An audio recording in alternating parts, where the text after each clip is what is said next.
we are ready to jump into the first game and see what the teams have in store for each other. Purge, as usual, I'm coming to you first with these openings on the board. What's your thoughts?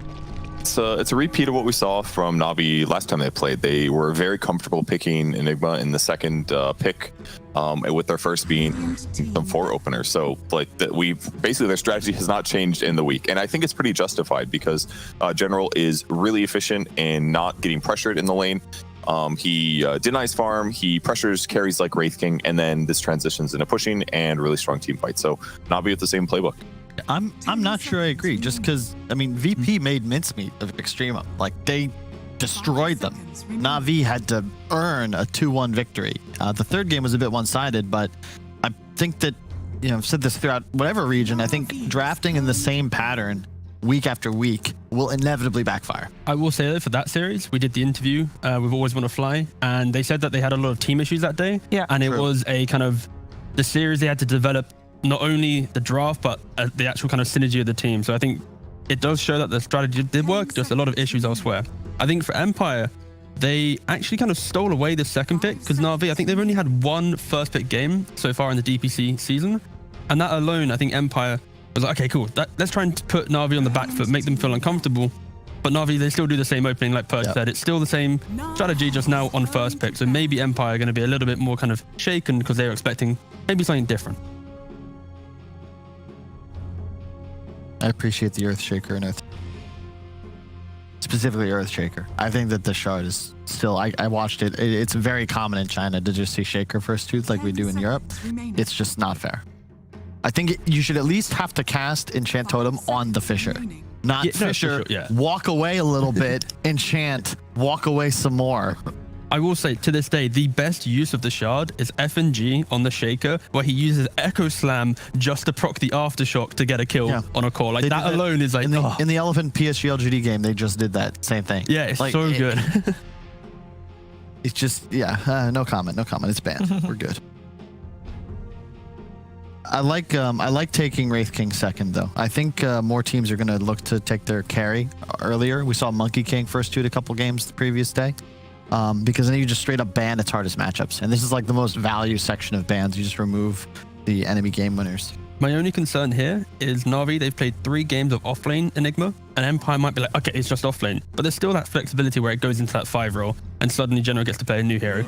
Will that happen? No. Most likely not. But like, there's the opportunity. Can it buy Necrobook? Whatever this offlaner is?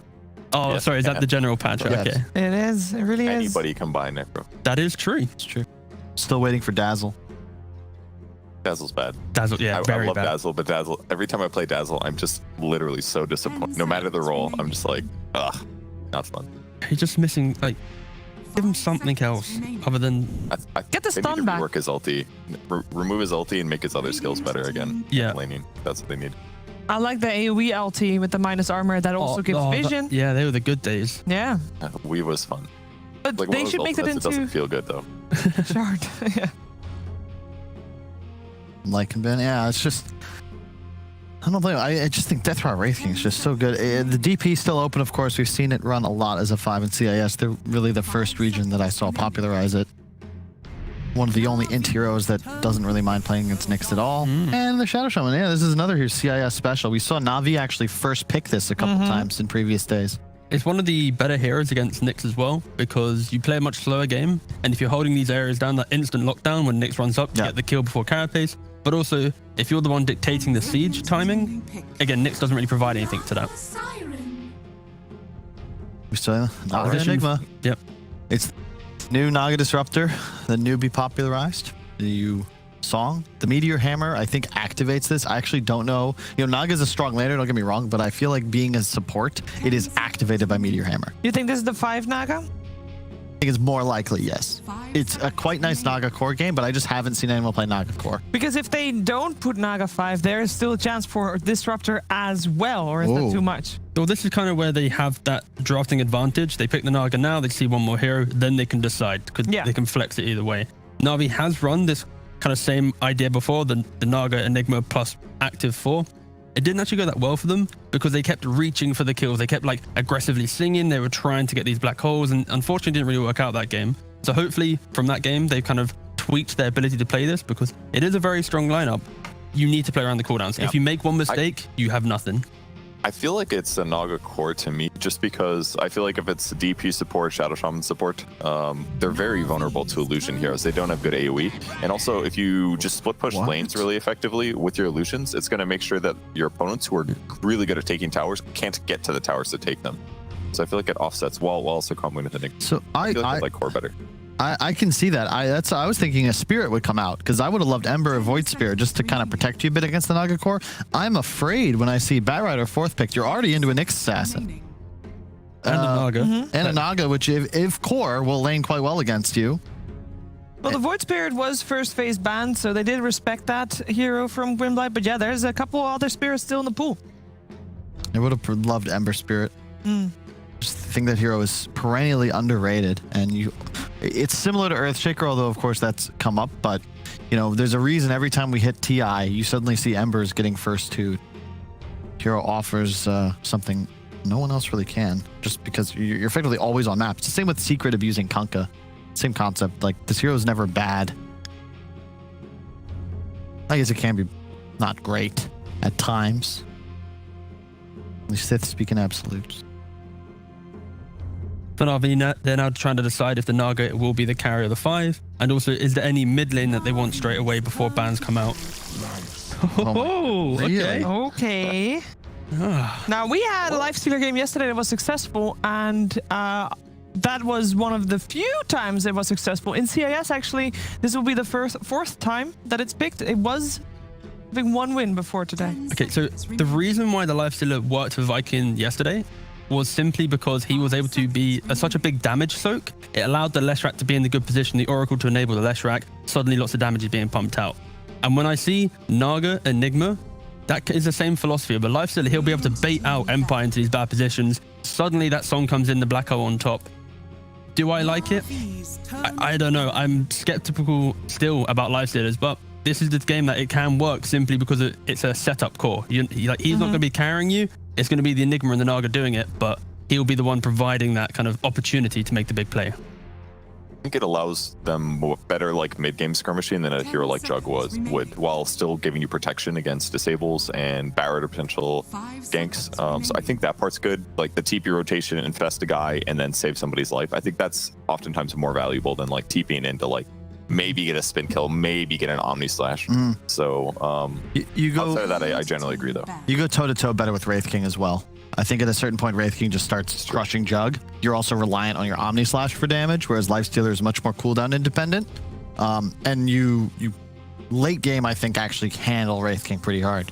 I'd love Navi to pick like a Storm here, where they have the Storm into bat mid, which goes pretty well for Storm. Then you have the Lifestealer v bat lane. It makes it uncomfortable for Empire to want to flex this hero. Yeah, it's Iceberg too, so I'm always down to watch him play Storm. Oh, it's banned. Yeah, don't worry. Nice. You got to get rid of it here. I could see Shadow Fiend come out, but it's not ideal against the bat. I still feel Ember Spirit for either team. It's Navi, mate. It'll be like a silencer, won't it? You know?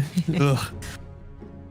There is also still, I don't know if it works here, Doom in the pool. We know that Iceberg's Doom is absolutely terrifying. I mean, their draft would be so odd if they go for a Doom, but You could also still play Death Prophet, Core. What? Iceberg has played Death Prophet. First picked by Empire. Oh, wrong team. My bad. Gwynblade could play Death Prophet. There you go. Flexible. Flexible. I would love it. I love when Shiva makes mistakes. It doesn't happen very often, so you can gloat about it. Exactly. So I'm like, yes, I'm not the only one. Oh, it's the mid Abaddon that we've seen them run before in previous last year. So okay, cool. We talked about this I think yesterday. Like with the rise of Batrider, Abaddon is going to be more on people's minds. Like, how do you actually lasso anything now? Yeah, but if you're Empire, you just put the Batrider off lane, you sack it, and now you know that it's going to be this mid Abaddon, right? Yeah, but you could still swap the lanes. You just put Lifestealer mid. And you'd still have Lifestealer. Like they have two cores that are good against Batrider. Exactly, yeah. Like it's the same principle as the thing before. Like this bat is going to feel uncomfortable, but at least you now know exactly what's happening. You need to find that punishment. Empire, they decide to punish it with the Monkey King. Yeah, okay. I don't mind that. I just, if it weren't for the bat, I would love this draft. And it's a 5 bat. Okay, I like it more now. They offlane the Death Prophet. Nice, okay. Suddenly this looks a lot better. Yeah, this is good. The fact that they actually, we've not seen a 5 bat in a long time. No. Is it any good anymore? No, but you know, it wasn't going to be good as a core. That's true. Make it the least impact role. Play swords, stop Yeah, some fly pulls. around. Yeah, All right. I like it. Purge, what are you thinking about the position 5 bat and draft? Not sold on it, of course, but is it going to be able to do anything to Enigma? Probably not. So I guess for that reason, I feel I have confidence in Navi's lineup. They're similar to their previous drafts, so I think they know what they're going for here, and I think they look really solid the other match. So I think Navi's got this. All right. Thank you very much, Purge. We'll come back to you at the end of the first game. Kyle, what do you reckon? I think it really depends on tempo. I actually like Empire's lineup more. They don't have the Song whole combo. That's the scare factor, but their 3 cores have great matchups now. Like Monkey King last pick is going to potentially own the lane and then crush through the game. It'll be interesting to see how the Naga affects his farm wherever she ends up. I hope he's not against the Enigma. I want to see Monkey versus the Baden. If you can get that matchup, I think Empire look really good. I'm just scared for an Empire where Navi, they have an Abaddon running at you and a Life Stealer, and all you have to do is hit one Song Black Hole and it's over, right? That's true. And you have that push with the Curse plus Life Stealer. Yeah, I think Navi, it's a little bit too simple now. Too much tank. So, no room for Empire to make mistakes. Exactly that. All yeah. right. Well, let's see if Empire can prevent mistakes from happening. And let's see how this first game is going to play itself out. We're going to listen to Cap and Fog for the game. Navi are currently undefeated in the groups, but at the same time, it feels like Fog, they're kind of working their way up from the bottom. As in, they've literally played the bottom 3 teams of the groups right now, and now they're facing up against what is, I think, a middling Empire. I think people agree that Empire is probably a decent, like, 4th, 5th kind of area team. Yeah, I can agree with that for sure. And they did end up with a pretty decent draft. A lot of popular heroes.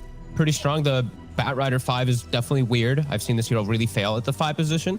And it gets relegated to that, obviously, because it gets counterpicked.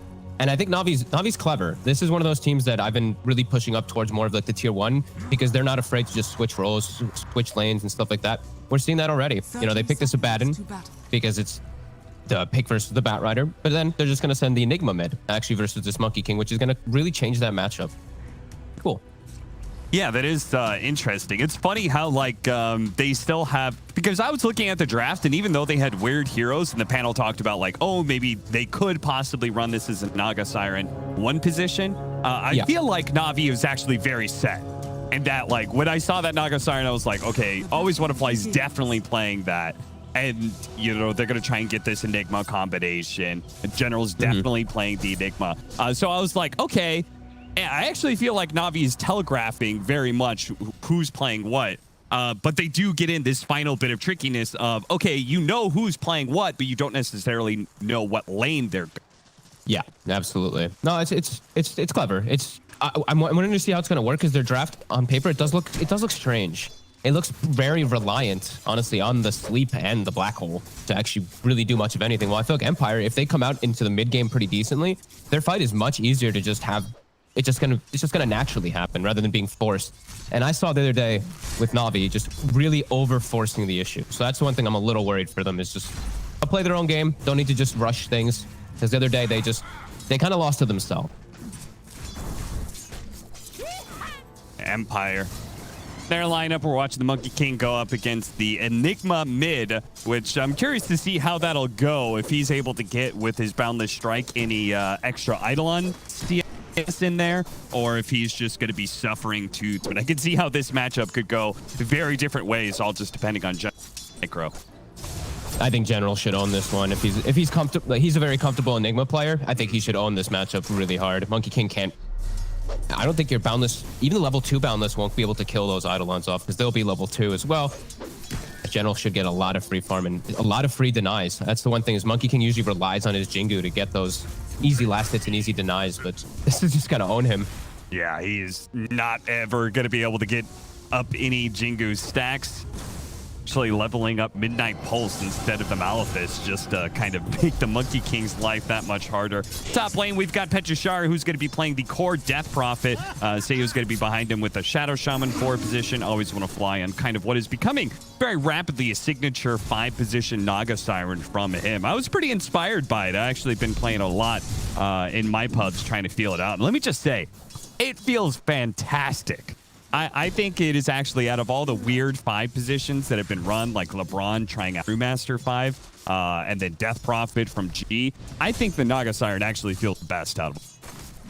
It feels really good when you're playing versus something like a Shadow Shaman. Like, the Shadow Shaman hits you and you're just like, I take 0 damage. And then my Illusion hits you, applies Orb of Venom, and it's doing like 12 damage per hit with the tick of the... Yeah, it feels really good right now for sure. As you just because your safe laner just doesn't get pressured nearly as hard. You're like an Ogre Magi, it almost feels like. With the added benefit of being able to put in some team fight power later on to the game where Ogre... Our bottom lane, let's see, we got Smiling Knight, who's going to be playing his favorite hero in the Wraith King, as we've heard from him in the pregame interview. Eknar's going to be trying to babysit him with the 5 Bat Rider, but as you alluded to earlier, not a great support right now, and it's going to be even worse against an Abaddon in lane. Abaddon and Nyx. Both of these are just like the counter to him, so he doesn't even have mana. I see Roger skilled the mana burn, has just been throwing it on him a couple times. Yeah, it definitely won't be easy for him to go for any type of kill here, but he's actually securing the lane not too badly as Iceberg walks into tower. Gonna get Flame Break backed. Gonna get the shield up here, so he's okay now, but that was definitely a close call there. Iceberg mispositioning. Instead, it's gonna be first bullet at top lane, where they do manage to get on top of the Shadow Shaman. The Naga Siren's innate tankiness that allows him just to persevere. Iceberg, again, getting a bit low. Finally get some tangos back. They're gonna go for the kill onto the Bat Rider here. The shield is gonna pop, securing him the kill. 2-0 already for Navi, as Always Wanna Fly is going to go ahead and suicide to the neutrals for a quick trip back to base. Iceberg unable to get off the shield in time, is nailed by the stun from Smiling Knight before he can do anything. So Empire do get themselves on the board. All right, bottom lane's the fun lane. Noted. Yeah.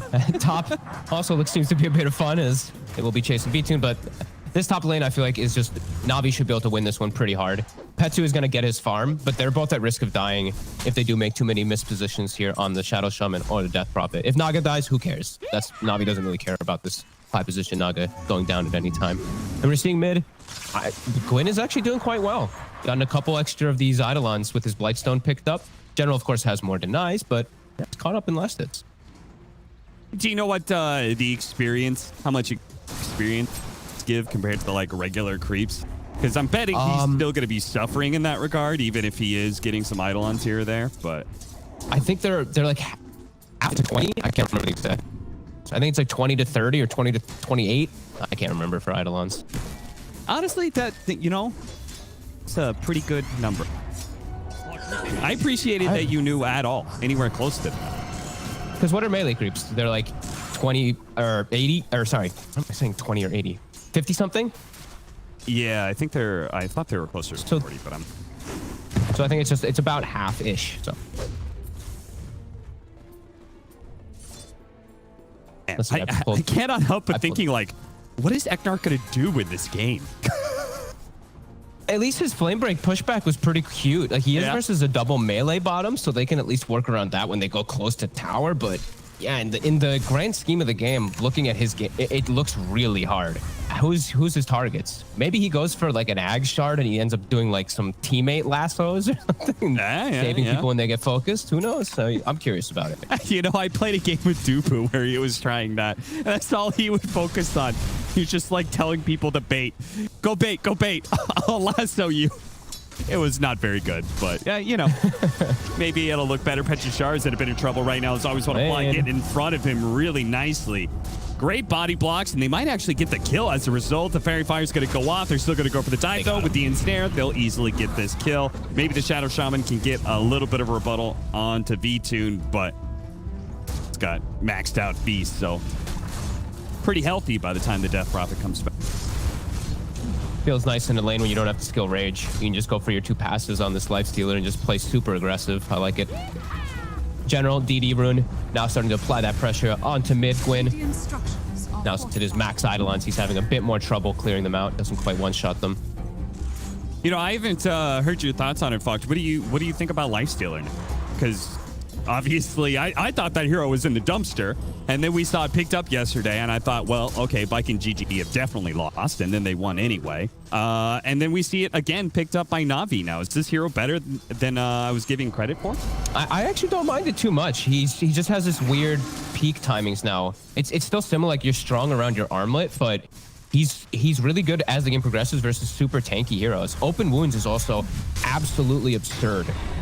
If you have seen it a couple times in the game, like it's 50% life. They like up the hell out of it. It's got a really long cooldown now, but once you start getting these things online, you can man fight like literally anyone. Wraith King crits you, you hit him, and you full heal off of your feast and your open wound thing. So hero actually has a lot of power for me.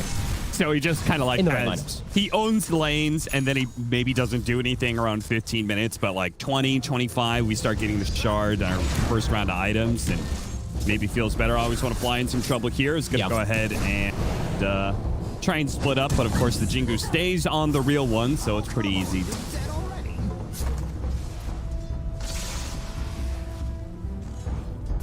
I still always like the infest thing too.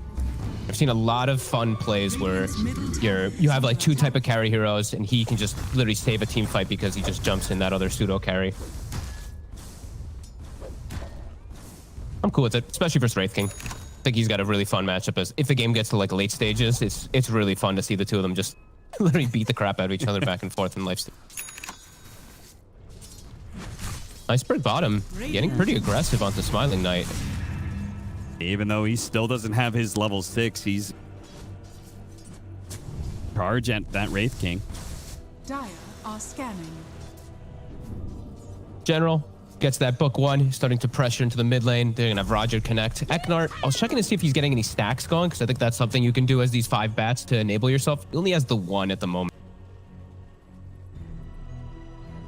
Like to see a little bit more. We're gonna see him stack up the hard camp. So I mean, that is the one thing. Is like stacks are so important that as a support, if you do not have a place in the game, every minute there's something important. At least there's that much. I'm not sure what he's going to be doing hovering around mid lane. I'm not sure if he can really stop General in this pressure that's being put onto the mid lane right now. I love that. Dude, look, he tried to mischief dodge the Necro book damage when he killed it the last wall. He doesn't get it, and they all just spam taunt him. Poor Gwyn.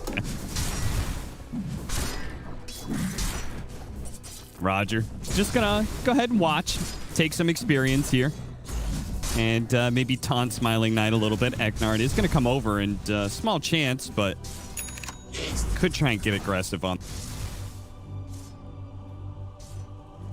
Good move by Roger. I like these small little invasive plays. Your Batten just has a free lane right now. And we're seeing Iceberg. He's queued up his items. He of course finds a possessed mask. Nice item for the Sabaton, and he's just gonna go Mask of Madness. Yeah, this is the build that we saw from him. So last time Iceberg played this core Abaddon, he would Mask of Madness, Manta into Abyssal. So no like Radiance that you expect out of some strength, like we've seen, say, Hector done in South America. Pechishara is going to be gone on again here in the top lane. His Spirit Drain should be enough to keep him alive here, but still out of charges now and not feeling great about being forward in that lane anymore. Mid tower does go down. General has just kind of chipped away at it before the siege wagon even is needed. So this is going to make the map very awkward. Such an early tower to lose. I can't believe they didn't. I guess they just felt like they couldn't rotate to protect it whatsoever. Now Smiling Knight, General, he'll find him. He was about to black hole for a second, but decides against it. Yeah, it might have been worth it just because he hadn't leveled up Reincarnation yet.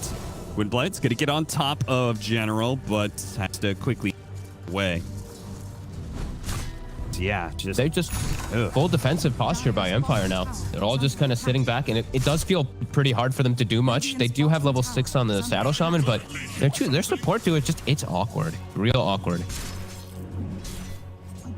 Certainly is. A big reason why they can't seem to make plays, to add on top of the fact that they don't have a traditional like offlaner to start tight team fights for you. Okay, Sentry might be able to find to get this kill on the Nyx Assassin. Roger's going to check it out with the last carapace, but no. Eknart claims that kill. The kill score may be evened up, but it is a 2,000 net worth lead for Navi. They were definitely of a winning laning phase. And they have these two big bruisers. This front line, this Lifestealer plus Abaddon are quite massive at the moment. V-Tune, he can just run at Smiling Knight. Now, Smiling Knight has no way that he can fight versus this Lifestealer with Armlet.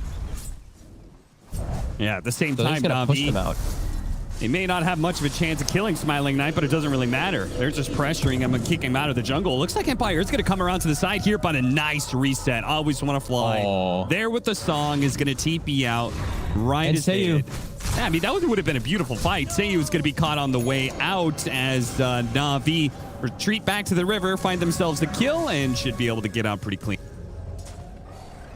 Gwyn trying to run away as Navi's starting to re-engage as that DP ulti is starting to go down.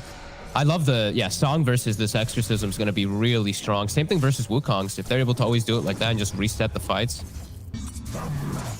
It's always the power of this Naga Siren. It's like dealing with an Oracle, but like so much worse. You feel this pressure of needing to find this 5 position, start of a team fight. And we'll just see if Always Wanna Fly is able to keep that kind of key positioning to this game. Be able to reset bad fights. It's actually nice versus a lot of things too. I always forget this, but even versus Shadow Shaman, you know, you Song, you kill the wards, and then you can start fights too. There's a lot of different benefits for this 5 position Naga Siren in this game. As top Iceberg just gonna TP in the middle of everything. His ultimate is going to go off here. This is, they could set up here with the Wukongs, maybe potentially on Lifestealer. They're going to get it off. They can keep him chain stun, but what a stun from Roger. Comes in, hits the 2-man stun. Now it's entirely up to the Monkey King to try and win this fight, which he might still be able to. Smiling Knight in his second life. They push back to Roger there with the break. Nicely done by Empire. They were just very well set up for that fight. They said there's no more Song. They can't reset if they come to defend this tower, and they get a great team fight out of it. Yeah, their strongest hero wasn't able to get there in time. Navi, they chose to try to defend that without their Naga Siren or their Enigma in a way to get there. Since they had TPs available, but Lifesteal TP'd in the front. Their TPs would have been too long, and a great Wukong's by Gwyn. As now, they even find General for a second here. Goodbye shows up, kills the Eidolons, backs away. General still trying to hold this high ground. General seems really obsessed with this this concept now. When he plays this Enigma of invading the enemy triangle and letting enemies run into him, and if they don't, then he just controls an area of the map. Yeah, also I feel like they did too much there. They tried to distribute their resources too much around the map. Like, I feel like if they can't have General get to that tower faster top, there's no way they can even attempt for this defense. So pretty big mistake, and that's going to give Empire a lot of space to farm back up. Gwyn, he's almost got his Maelstrom done. So we saw the Wukong's pre-Maelstrom there. With the Maelstrom, it's going to be pretty devastating. If he gets it off like that a full duration, Navi has to be a bit more careful. Roger was clutch, though, with his stun, but just in the middle of Wukong on everybody. Going to be potentially massive team fight, but Roger, even better, if he can get this pick off on a Gwynblind, will be able to hit him with the Impale. Get in front of him, try and body block him, allow the Malphite and the Ensnare to be able to land, and now he's certainly dead. His Bound and the Strike is going to come through, but they don't have supports to be able to save this Monkey King. Maybe he can save himself with a trickery. No way. He's going to be able to get away from Roger. He actually survives through all that. Always Want to Fly. He's going to hit that reset button. Songs it up. Will leave behind some illusions and run away with his Tranquil Boots. Pechushara is fast, but he doesn't have his Yule Scepter yet, so unlikely he can catch anybody. Navi missing out on another kill. They tried it again with General up on the high ground with his Necro Books, trying to find this sandwich, but another kill missed. That's like 3 I think they've just missed by the skin of their teeth. Book 3 is now finished, so a lot easier to get those kills with the slow, of course, from the book. That's the extra damage. But now with that Song, maybe being a little bit more hesitant. But it is Song versus Exorcism, so maybe they feel like they can still fight because that Exorcism is down.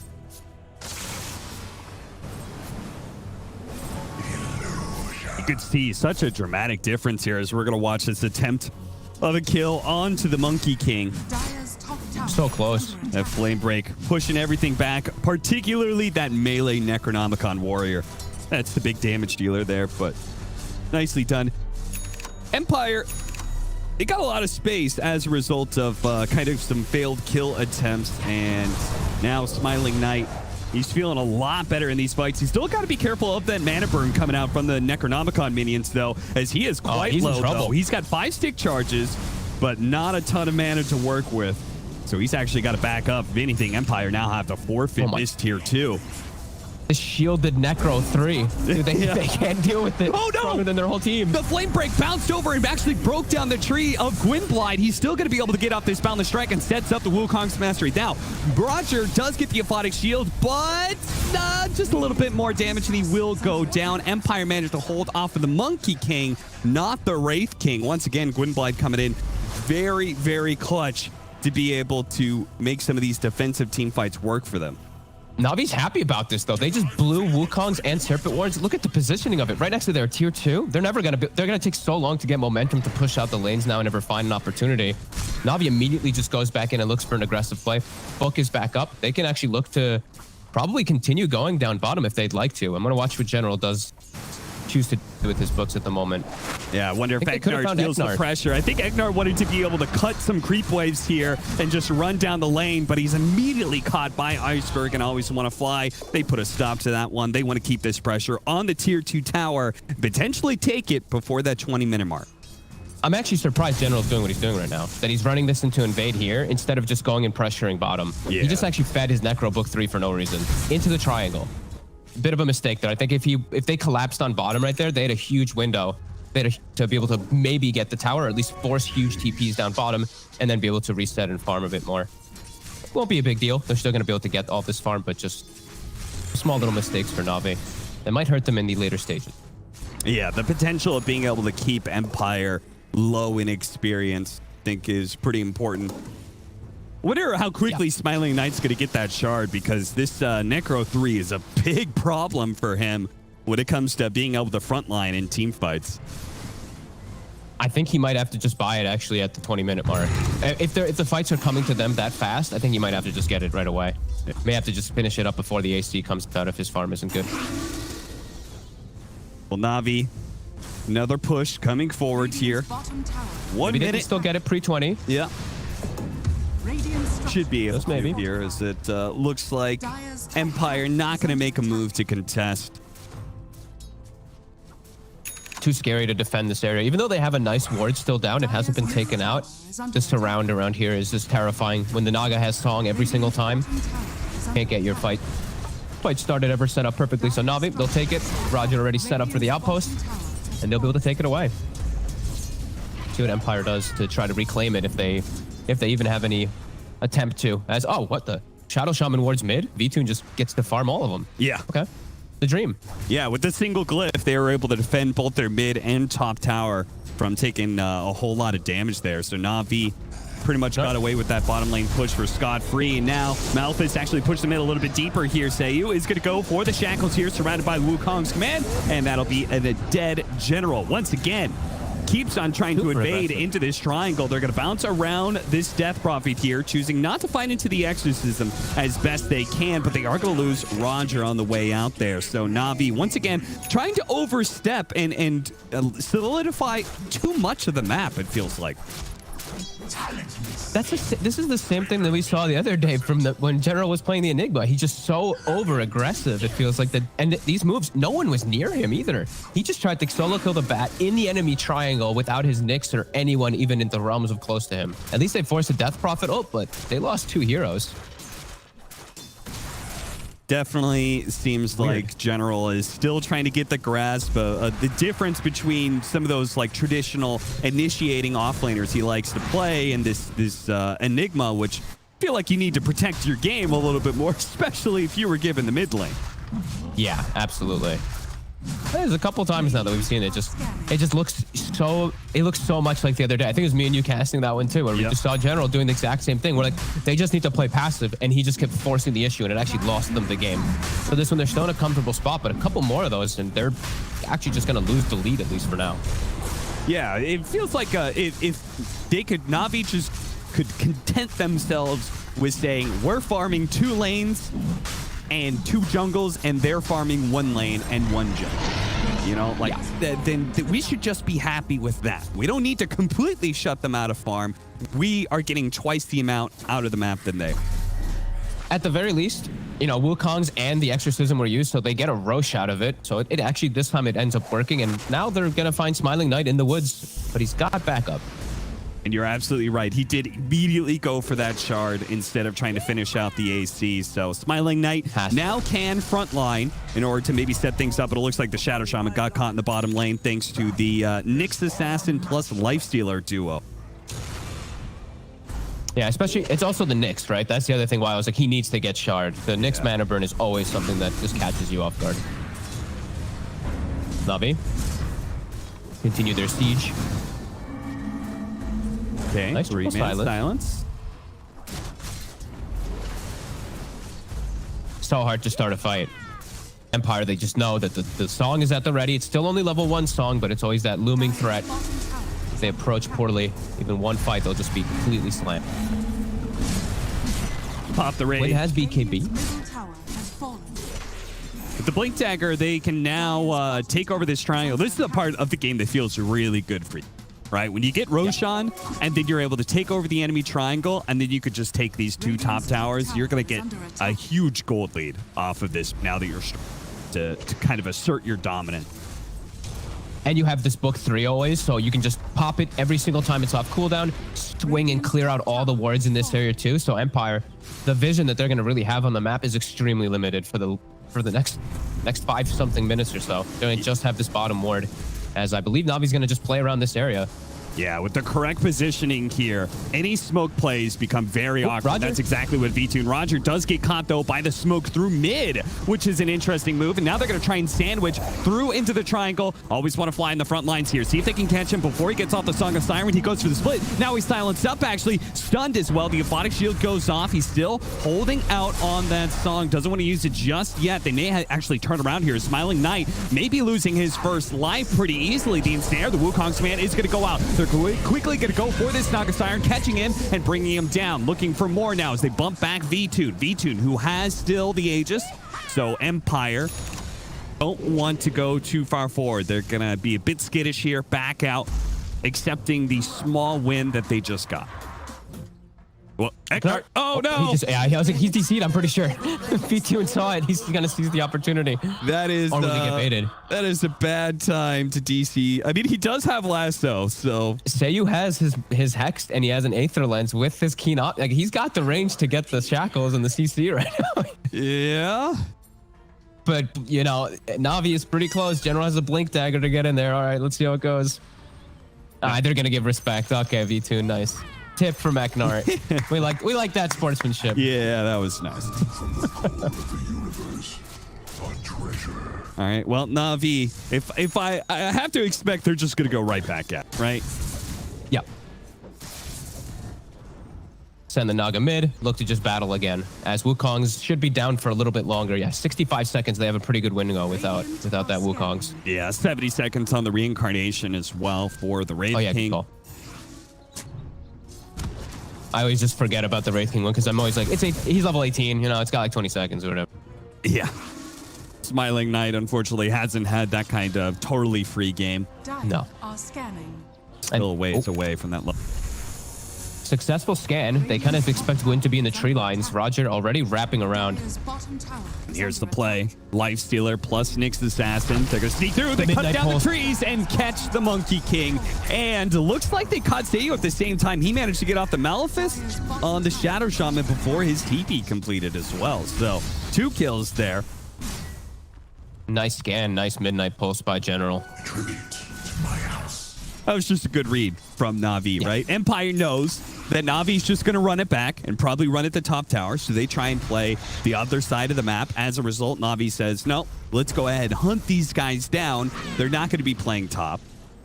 And they make that really nice Nyx Assassin Vendetta move that, first hit bash. Eknart, the bash. Oh, that's unfortunate for Eknart. He probably would have died anyway, but still can't feel good to be on that end of RNG. Poor Eknart. He's just.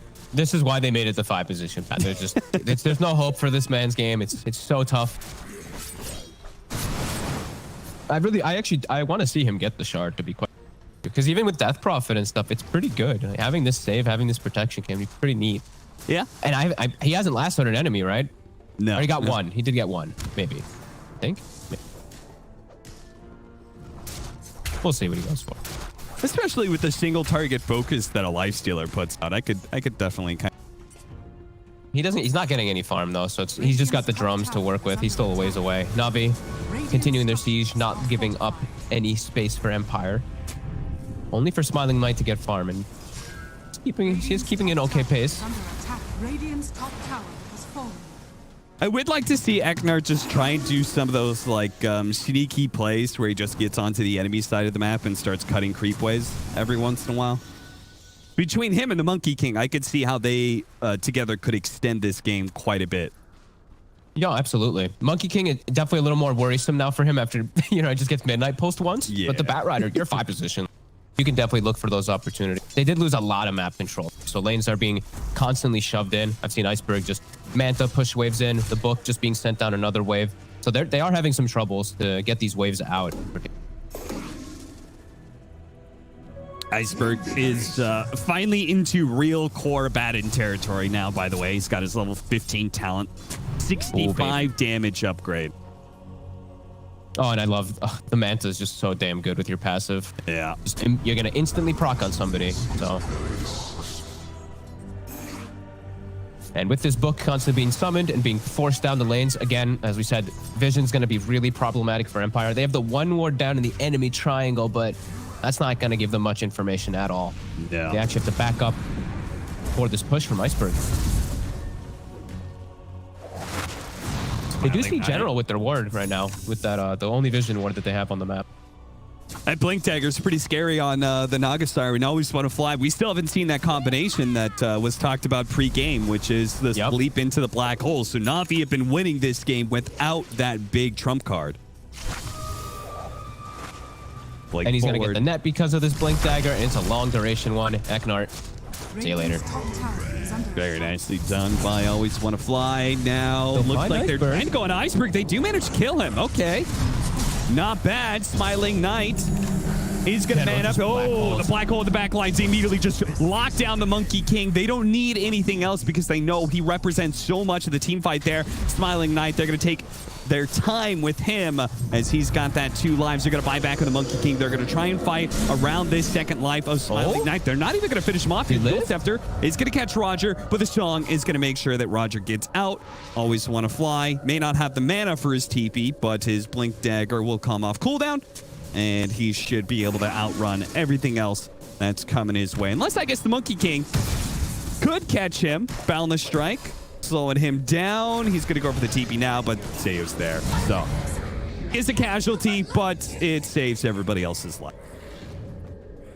Yeah, and they get the big kill on Gwyn, and they force a buyback.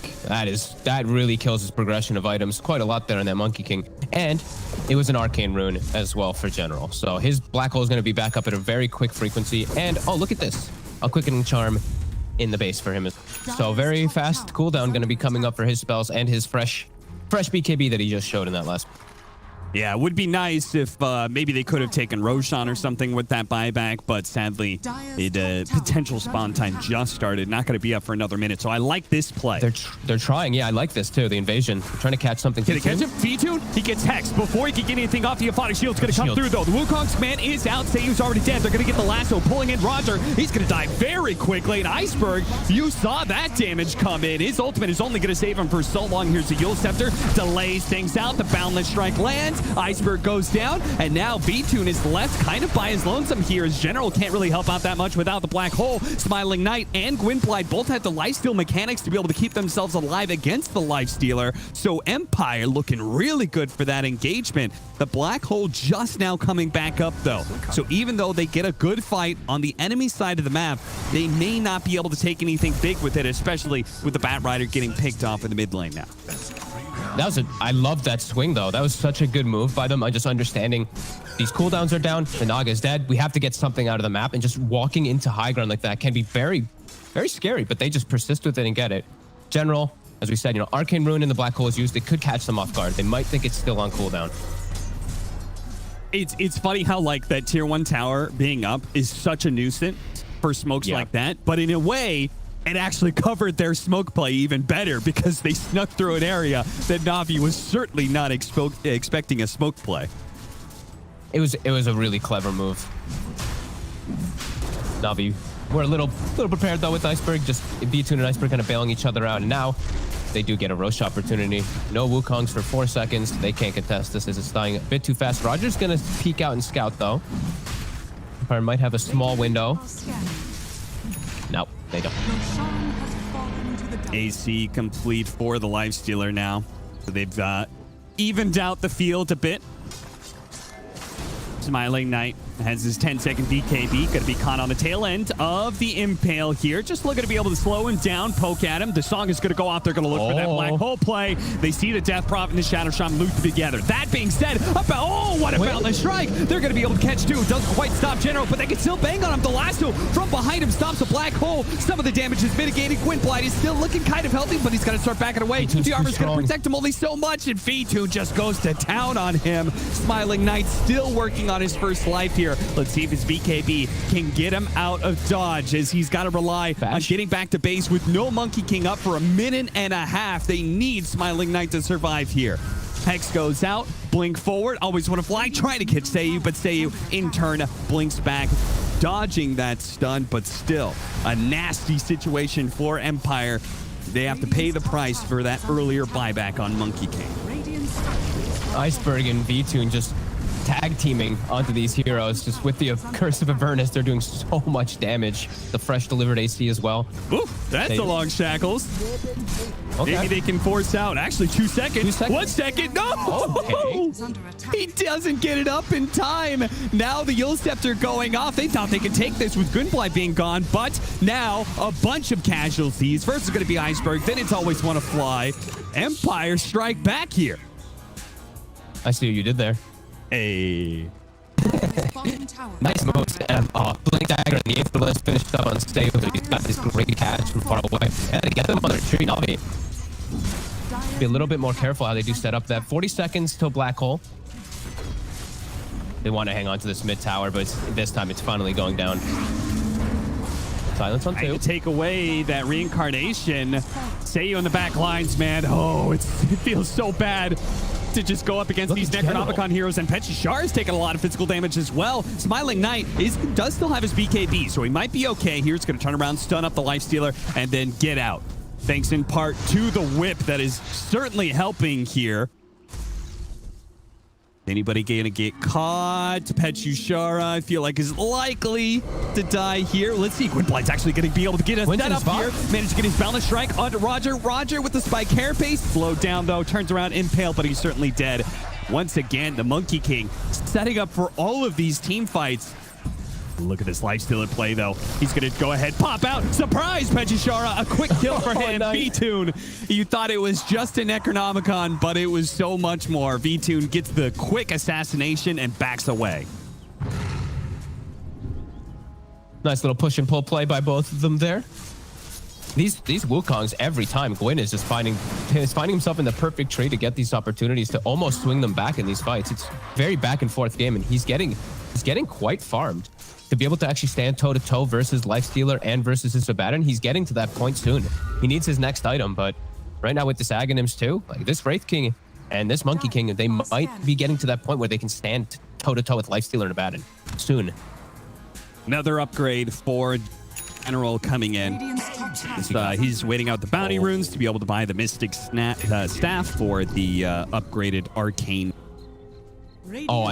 This is a fun item on Enigma. It's midnight post black hole every time with no way they can actually interrupt it and no way you miss it.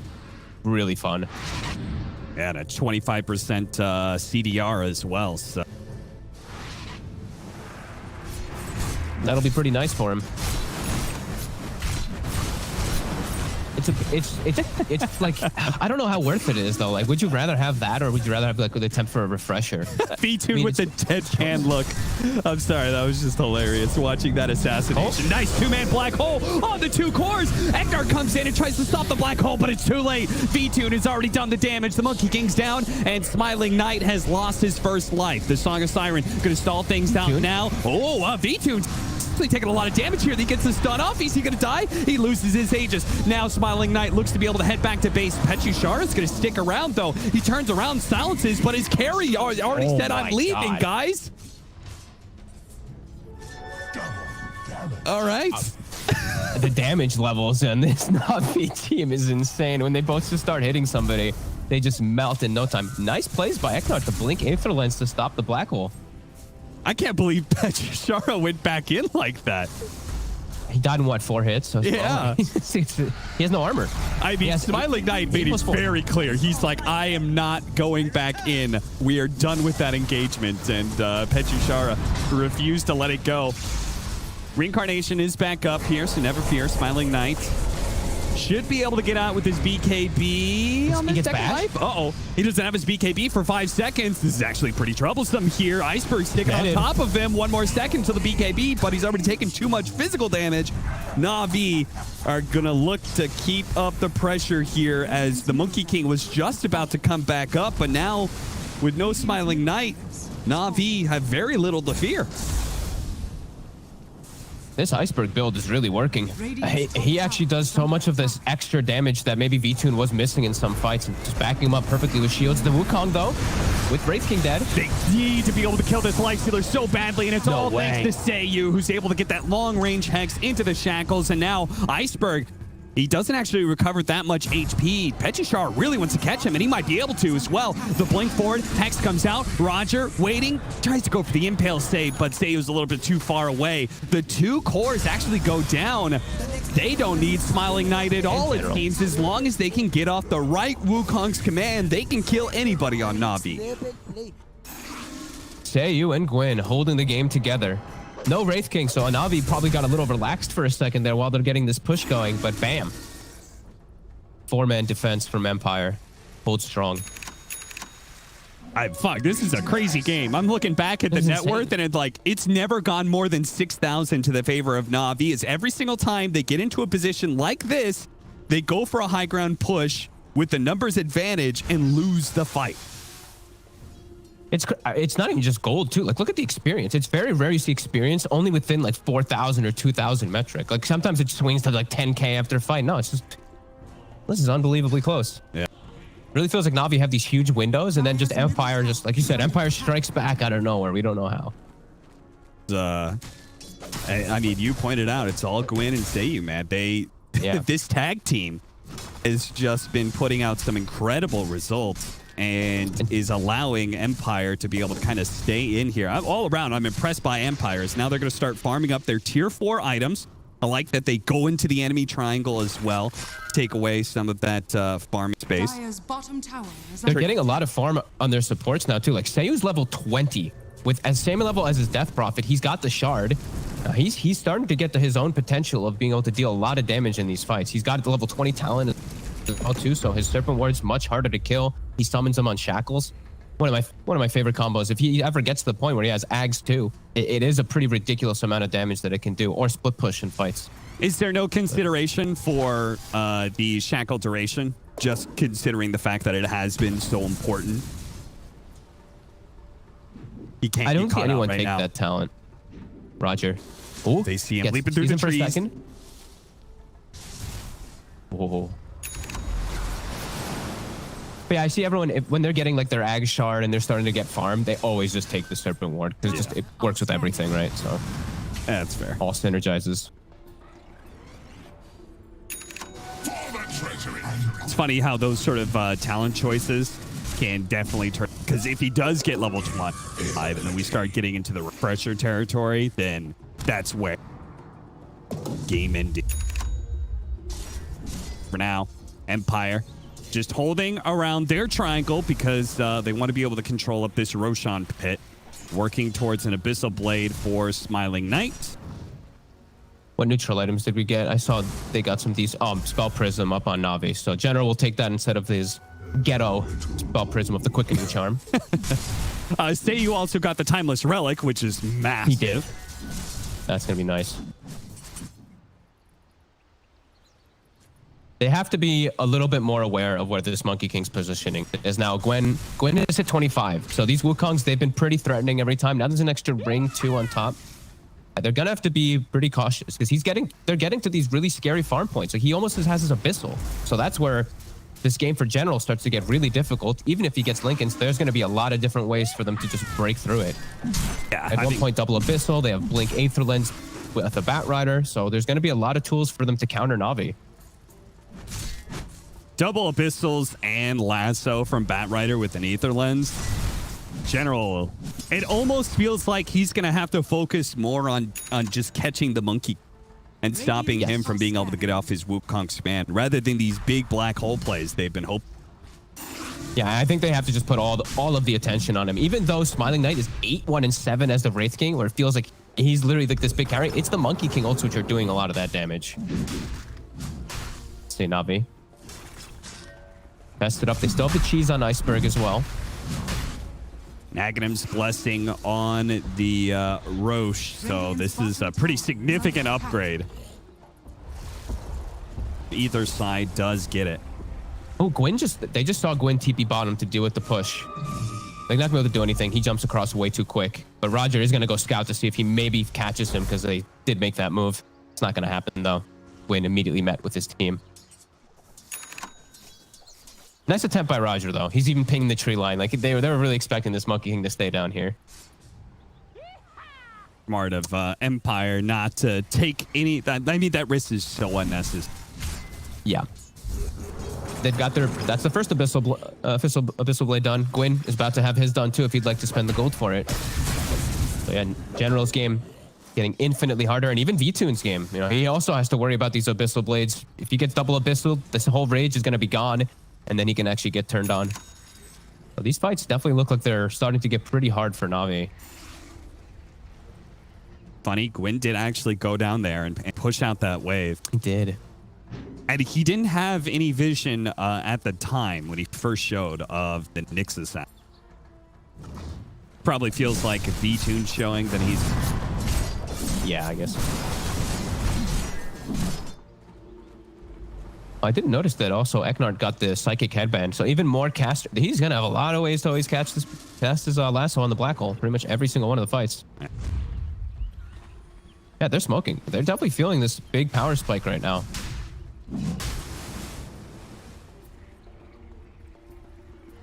Up. They may have just run into one of the better heroes to be able to catch. Oh, the blink away from Always Want to Fly. He's actually going to be okay here.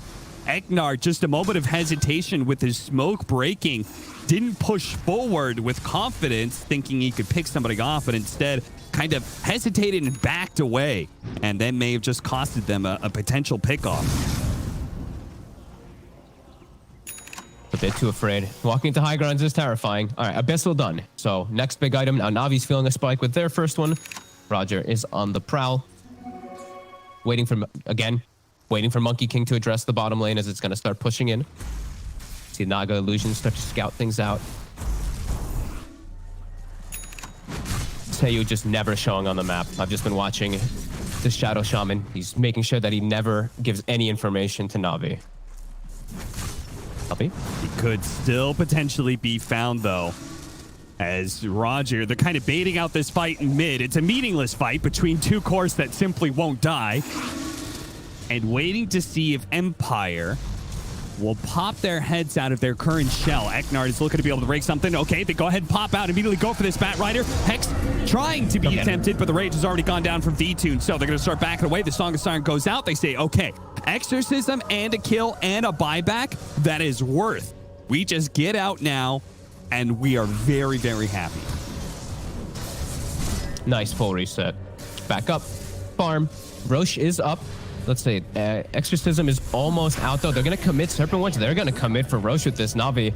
Iceberg is seeing it right now. They're swinging over. Much like General the buyback earlier on Monkey King, right? They know they have to do something with this timing. And trying to force Roshan is going to force Navi to come out. General pops his head forward, goes for the Midnight Pulse, but doesn't really commit himself into the fight whatsoever. They're going to go for the first flight onto the Wraith King, but the Wukong's command is out, and it is a dangerous one as it's bounced already. Always Want to Fly into the grave. He's going to come back, but it's too late to be able to get this Roshan. Smiling Knight picked it up and it plays the blade straight onto Iceberg. Iceberg still having the borrow time. It's going to be okay. Gets popped now. General, another showing. Another Midnight Pulse, but no black hole. As Smiling Knight looks to be able to get away with his Aegis intact, and he will.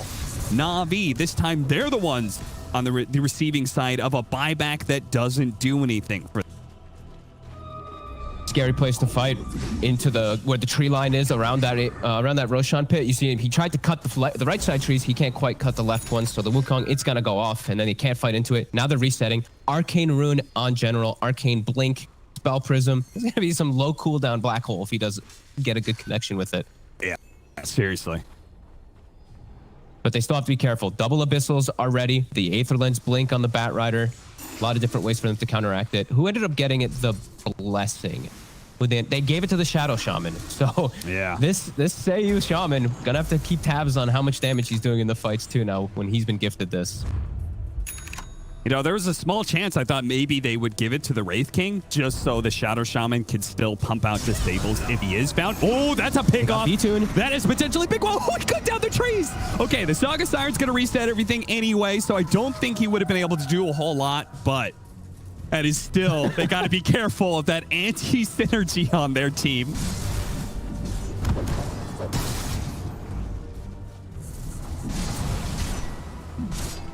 Navi has to be, they have to be pretty afraid now. You're playing into this Aegis and this Cheese, and it's been this really back and forth game. They haven't been able to find these good opportunities for the Black Holes really yet either. General's only gotten like 1 or 2 heroes in it at the most.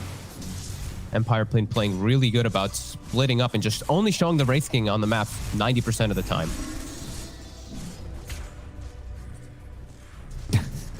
I love how they're both playing kind of the same game. They throw a core in the mid lane, they bonk heads, and they wait for somebody to be able to pop out. Nice boundless. They managed to hit 2 with Wukong's command going out. B2 and Iceberg kind of stuck by the wards, but they quickly get themselves out, killing one of the wards, creating an opening, and phase shifting through if necessary. Looks like they may try and reset here. And B2's really low mana though.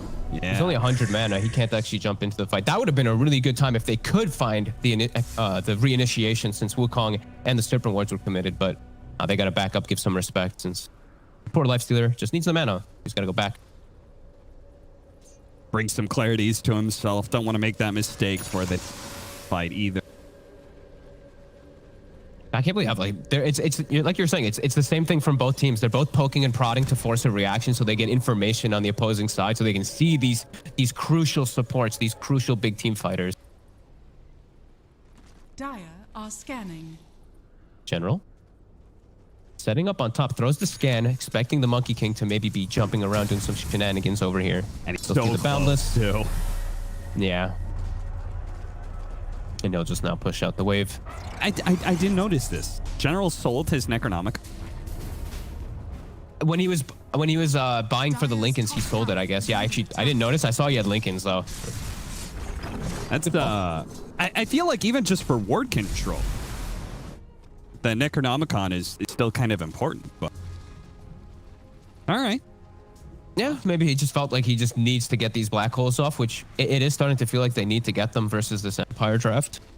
I believe they lose their no Gems on Rod. Gem was on Rod. I believe that they have a gem on the other side too, didn't they? Yeah, they do. The Bat Rider has the gem. It was the Monkey King holding it for some time because he was just hopping around the trees and he was hoping to not get caught by Roger, which I think that's kind of cute as well. Hey, we are going to see it though, Fogged. The shard on Bat Rider. Okay, we'll just spot it. So could be really big if they bait out the right person here. Oh, missed strike. A nice 4-staff away. Smiling Knight taking the man fight against Iceberg, knowing that he's going to be able to force out that borrowed time and not Roger's the other way back. around. But in the back line, they already managed to catch Seiyu. That's the most important kill they could get. Windblind pump faking his ultimate right now, waiting for a better opportunity. He doesn't want to blow it and have Navi walk away from the engagement, which is exactly what they're doing here. They pretty much traded supports. Gonna buy back on Roger as well. They didn't pick up they didn't steal his gem. It's just sitting actually in the bottom lane after he died. So Roger maybe will be able to recover that. I think he's sending his courier down immediately. Yeah, look at the courier. It's on a mission. He's hoping his gem is still in the lane. Tower is under attack. It's a little bit unfortunate there for Empire. Radiant's top tower has fallen. He's actually gonna get it. Yeah, look at the courier. As the mid fight's about to kick off. But he recovers his gem, so very nicely done by him. And he'll be able to get it right back, so nothing of value really lost, just his life. It's having level 25 on Smiling Knight. That is a very big upgrade.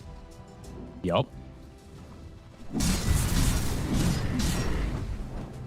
They're all starting to get pretty farmed. Shiva's also finished up on the Death Prophet, starting to actually be a real core. Can actually stand in the midst of stuff now with some armor. Before he was just literally just going negative armor, so he was taking this so much bonus damage. Radiant's top barracks All right, we are just under have the attack. time of Mortal Strike. It's up every 2 seconds, so Lovely, lovely. Now we just need to wait another 8.5 minutes so that we get some a giant ring or so on him. Okay, And they just commit the black hole. Solo black hole onto Eknar. Certainly worth it when, especially when you've got that arcane blink. A black hole is now a cooldown of 80 seconds, and the Bat Rider's dead for 100. Math, very worth it. And General has another 5.5k too, so if he wants, he could even snap by the refresher or whatever he feels is his next best fit. General got his level 25, has the plus Eidolons, so they win one team fight and everything's going to get demolished. But same can be said of Empire as well. The difference has been that I've noticed that Navi, even when we've seen them back away from fights, they are still forcing fights onto Empire's side of the map, even when it feels like they should have the disadvantage. Like when the Aegis was picked up, Empire had that advantage of an Aegis and cheese, but they were never on Navi's side of the map. I feel like they haven't been on Navi's side of the map almost at all this game, right? The tier 2s are pretty healthy. Top is the most unhealthy one, 700 HP, but Navi's just always been split pushing and forcing these waves out, either with Naga illusions, with the Eidolons, or just with a Lifestealer and a Bat and just pushing it with themselves. I've actually seen the Illusionist cape a couple times now from Iceberg being sent down lane. So yeah, they're just forcing this in, never giving Empire a good opportunity, or never a good location for them to fight with their big to get anything other than just a couple kills. Good aggressive posture. And still super close. I just cannot believe how experience is still not moved out of like the 4,000 range. Yeah, serious. Is that a second AC? Yes. I was looking at it, I was like, is he going to get a moon shard? No, he got a second AC. It's okay. It's fine. He at least gets the 10 armor, which he does need. So. Yeah, and I guess you wouldn't be like, the other armor item is obviously Shiva's, but he wants the attack speed. Yeah, or his this just feels passive. more beneficial. Because then even if like they won't always be fighting, they want to fight together with the Lifestealer and Abaddon, just be those Bruise brothers, but some of the times you will get split away. Radiant's courier has been killed. Iceberg claiming the high ground a bit here. Smiling Knight has queued up the next big item, which he can maybe actually afford pretty soon. Yeah, it's about that time. It's getting that point. Gwynblight not making the team's so same tanky. kind of commitment here is going to go for the MKB. Which, he could...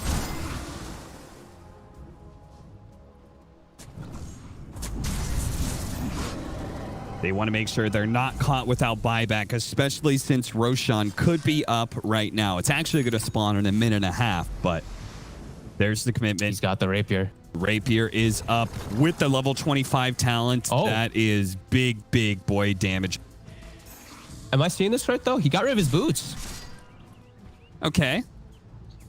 Do they have spider legs? I was just checking their neutral items. I don't think they did. No, they did not get spider legs. And he doesn't have like a swift... Like if you had swift blink, I would totally understand. But I guess that, I mean, if he didn't have the 30 movement speed from the 20 talent, I've seen a lot of people go for the skeletons. But he goes for the movement speed. If it wasn't for that, then this would look terrible. Yeah, he's going to be really immobile. That could actually hurt him so much in the fights. A lot of times he has just been standing there and just beating versus the Lifestealer, so maybe the benefit will be there. Iceberg, this is going to be that reveal of that rapier onto him.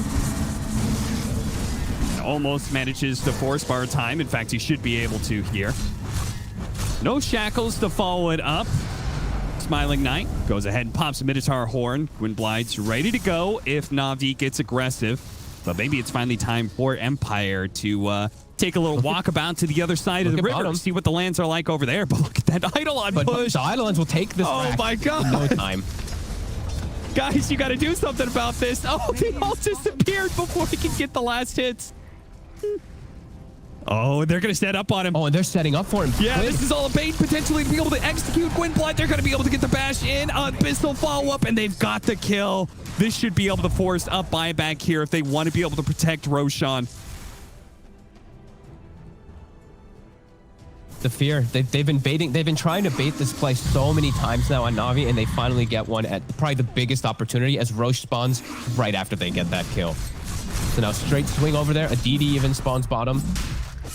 And Roger hits 25 for some Vendetta unobstructed pathing, so he can set up those ganks a lot easier as well. As look at the Eidolons. Yeah, they're going to hit top lane right now, so we're going to watch that gank again. I mean, these Eidolons are causing, I think, some panic out of Empire, where the Monkey King has been very careful not to show himself to those situations, but now they're going to have to give up Roshan. This seems like a... this is a really scary Rosh to give up. This is now, there's 3 black holes in the fight. Oh, are they going to catch Always Want to Fly here? Abyss of Blade, follow-up stun, quickly kill him and get out. All right. Still get a kill. But who took what? Aghanim Shard, or Aghanim Scepter was picked up by Abaddon? Abaddon, it looks like. So he'll be able to heal out all his teammates, these nice missed coils when they do get focus fired.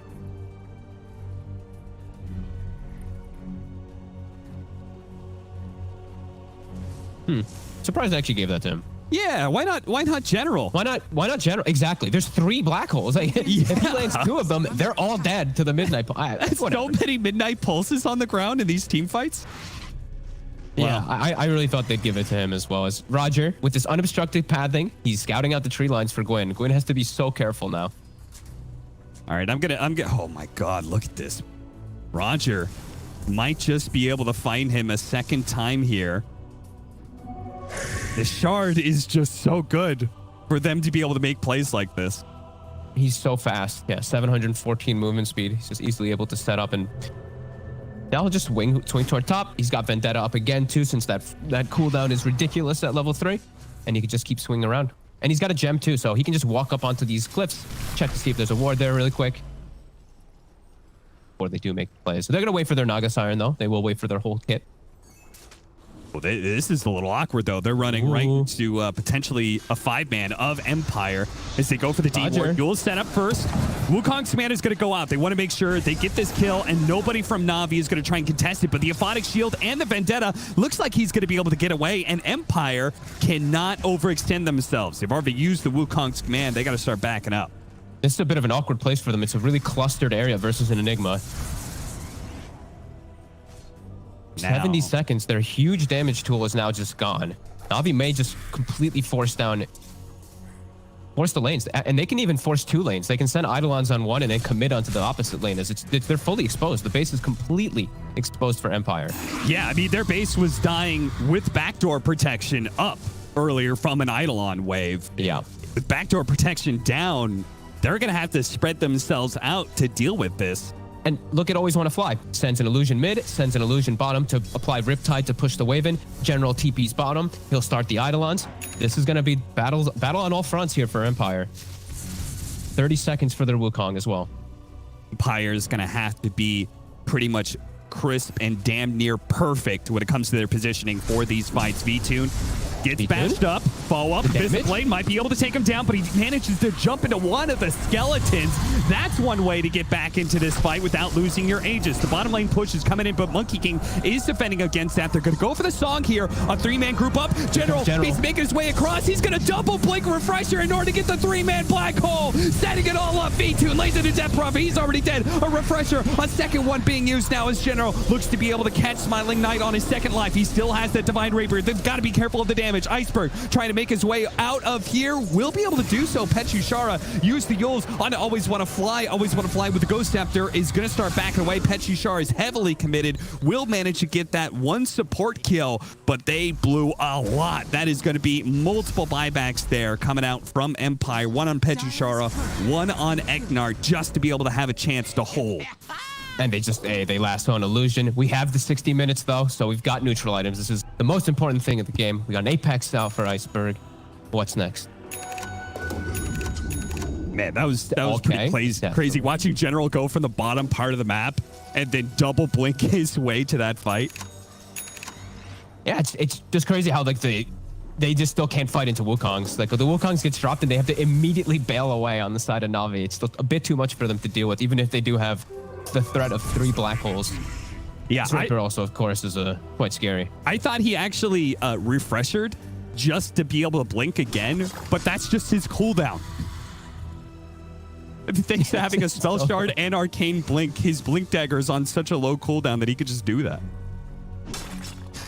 Yeah, he's gonna have an Octarine soon too. After that, like he's got bots too, and another 9,000 gold. General just continuing to be insanely rich. And so let's take a look. What neutral items did we get? They got Pirate's Hat, Ballista, Pirate's Hat, and a Giant's Ring. So Giant's Ring, throw that onto Smiling Knight. Now he doesn't need boots. How fortunate. He's an absolute beast. Last time I saw this on a Wraith King, they just literally won the game because of it. So the one true king. But a Giant's Ring also... Oh, no, wait, that was Empires. It just popped up. It was delayed. Just kidding. Stygian Desolator for Iceberg and an Apex for V2. Ugh. And they get a Ballista. Ugh. Radiant Yeah. 0 ranged. Yeah, they did not get the best items for themselves. And what did Gwyn get? Oh, Gwyn got the Pirate's Hat. Okay. Pretty damn good items there for Empire. And he's going to just be able to dig away and they'll catch up in the gold pretty quick. All right, one last item left. For Navi, what do you want it to be, Dog? If you're on that team, what are you praying for? Ooh. I'm a big Ex Machina fan, but I think... Okay. Actually, Ex Machina sounds good. Ex Machina or Seer Stone I'm fine with. Because even general, you can black hole from so far away, even with that too. The cast range is... And he's got a full Octarine too for even more cast range, so... Well, they got force. They're just going to get force boots. Okay. Not the most luck for Navi. This man is a true raid boss. I can't wait till he pops BKB and he just gets huge. This stat looks General so cool. jumps in, finds the opening onto Eknar, but quickly cancels it. He's got to back out. Navi were not there to follow him up on that call.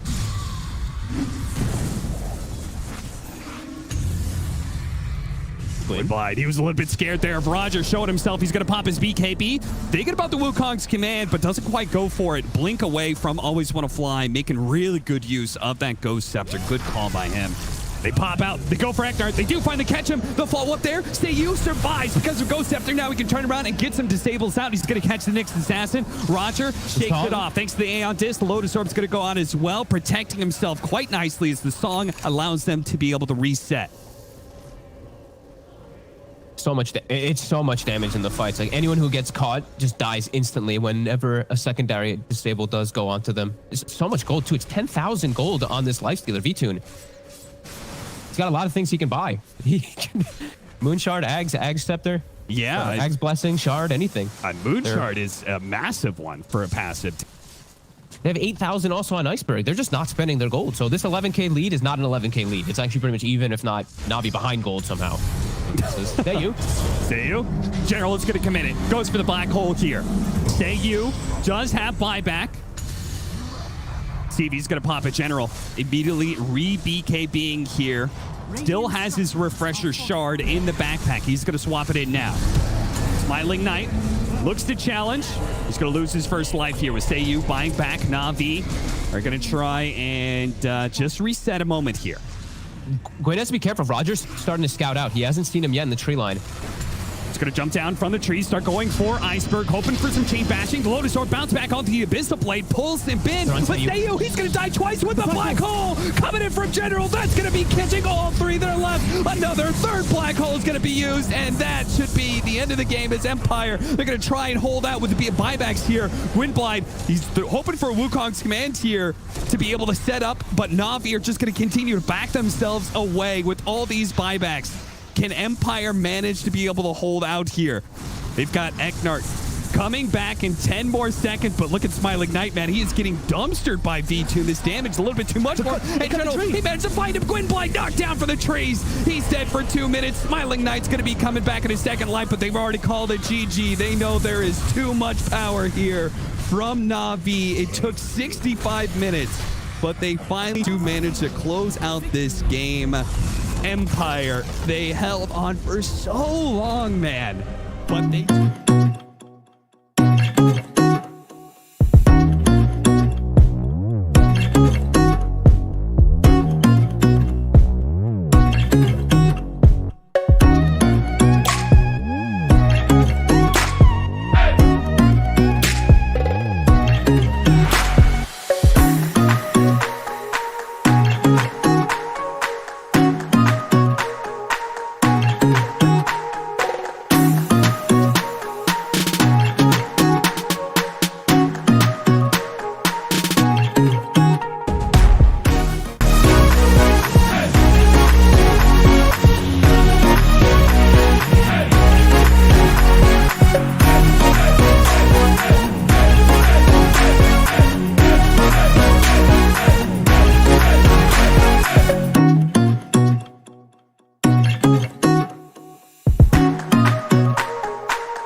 like, why not ban it? You know.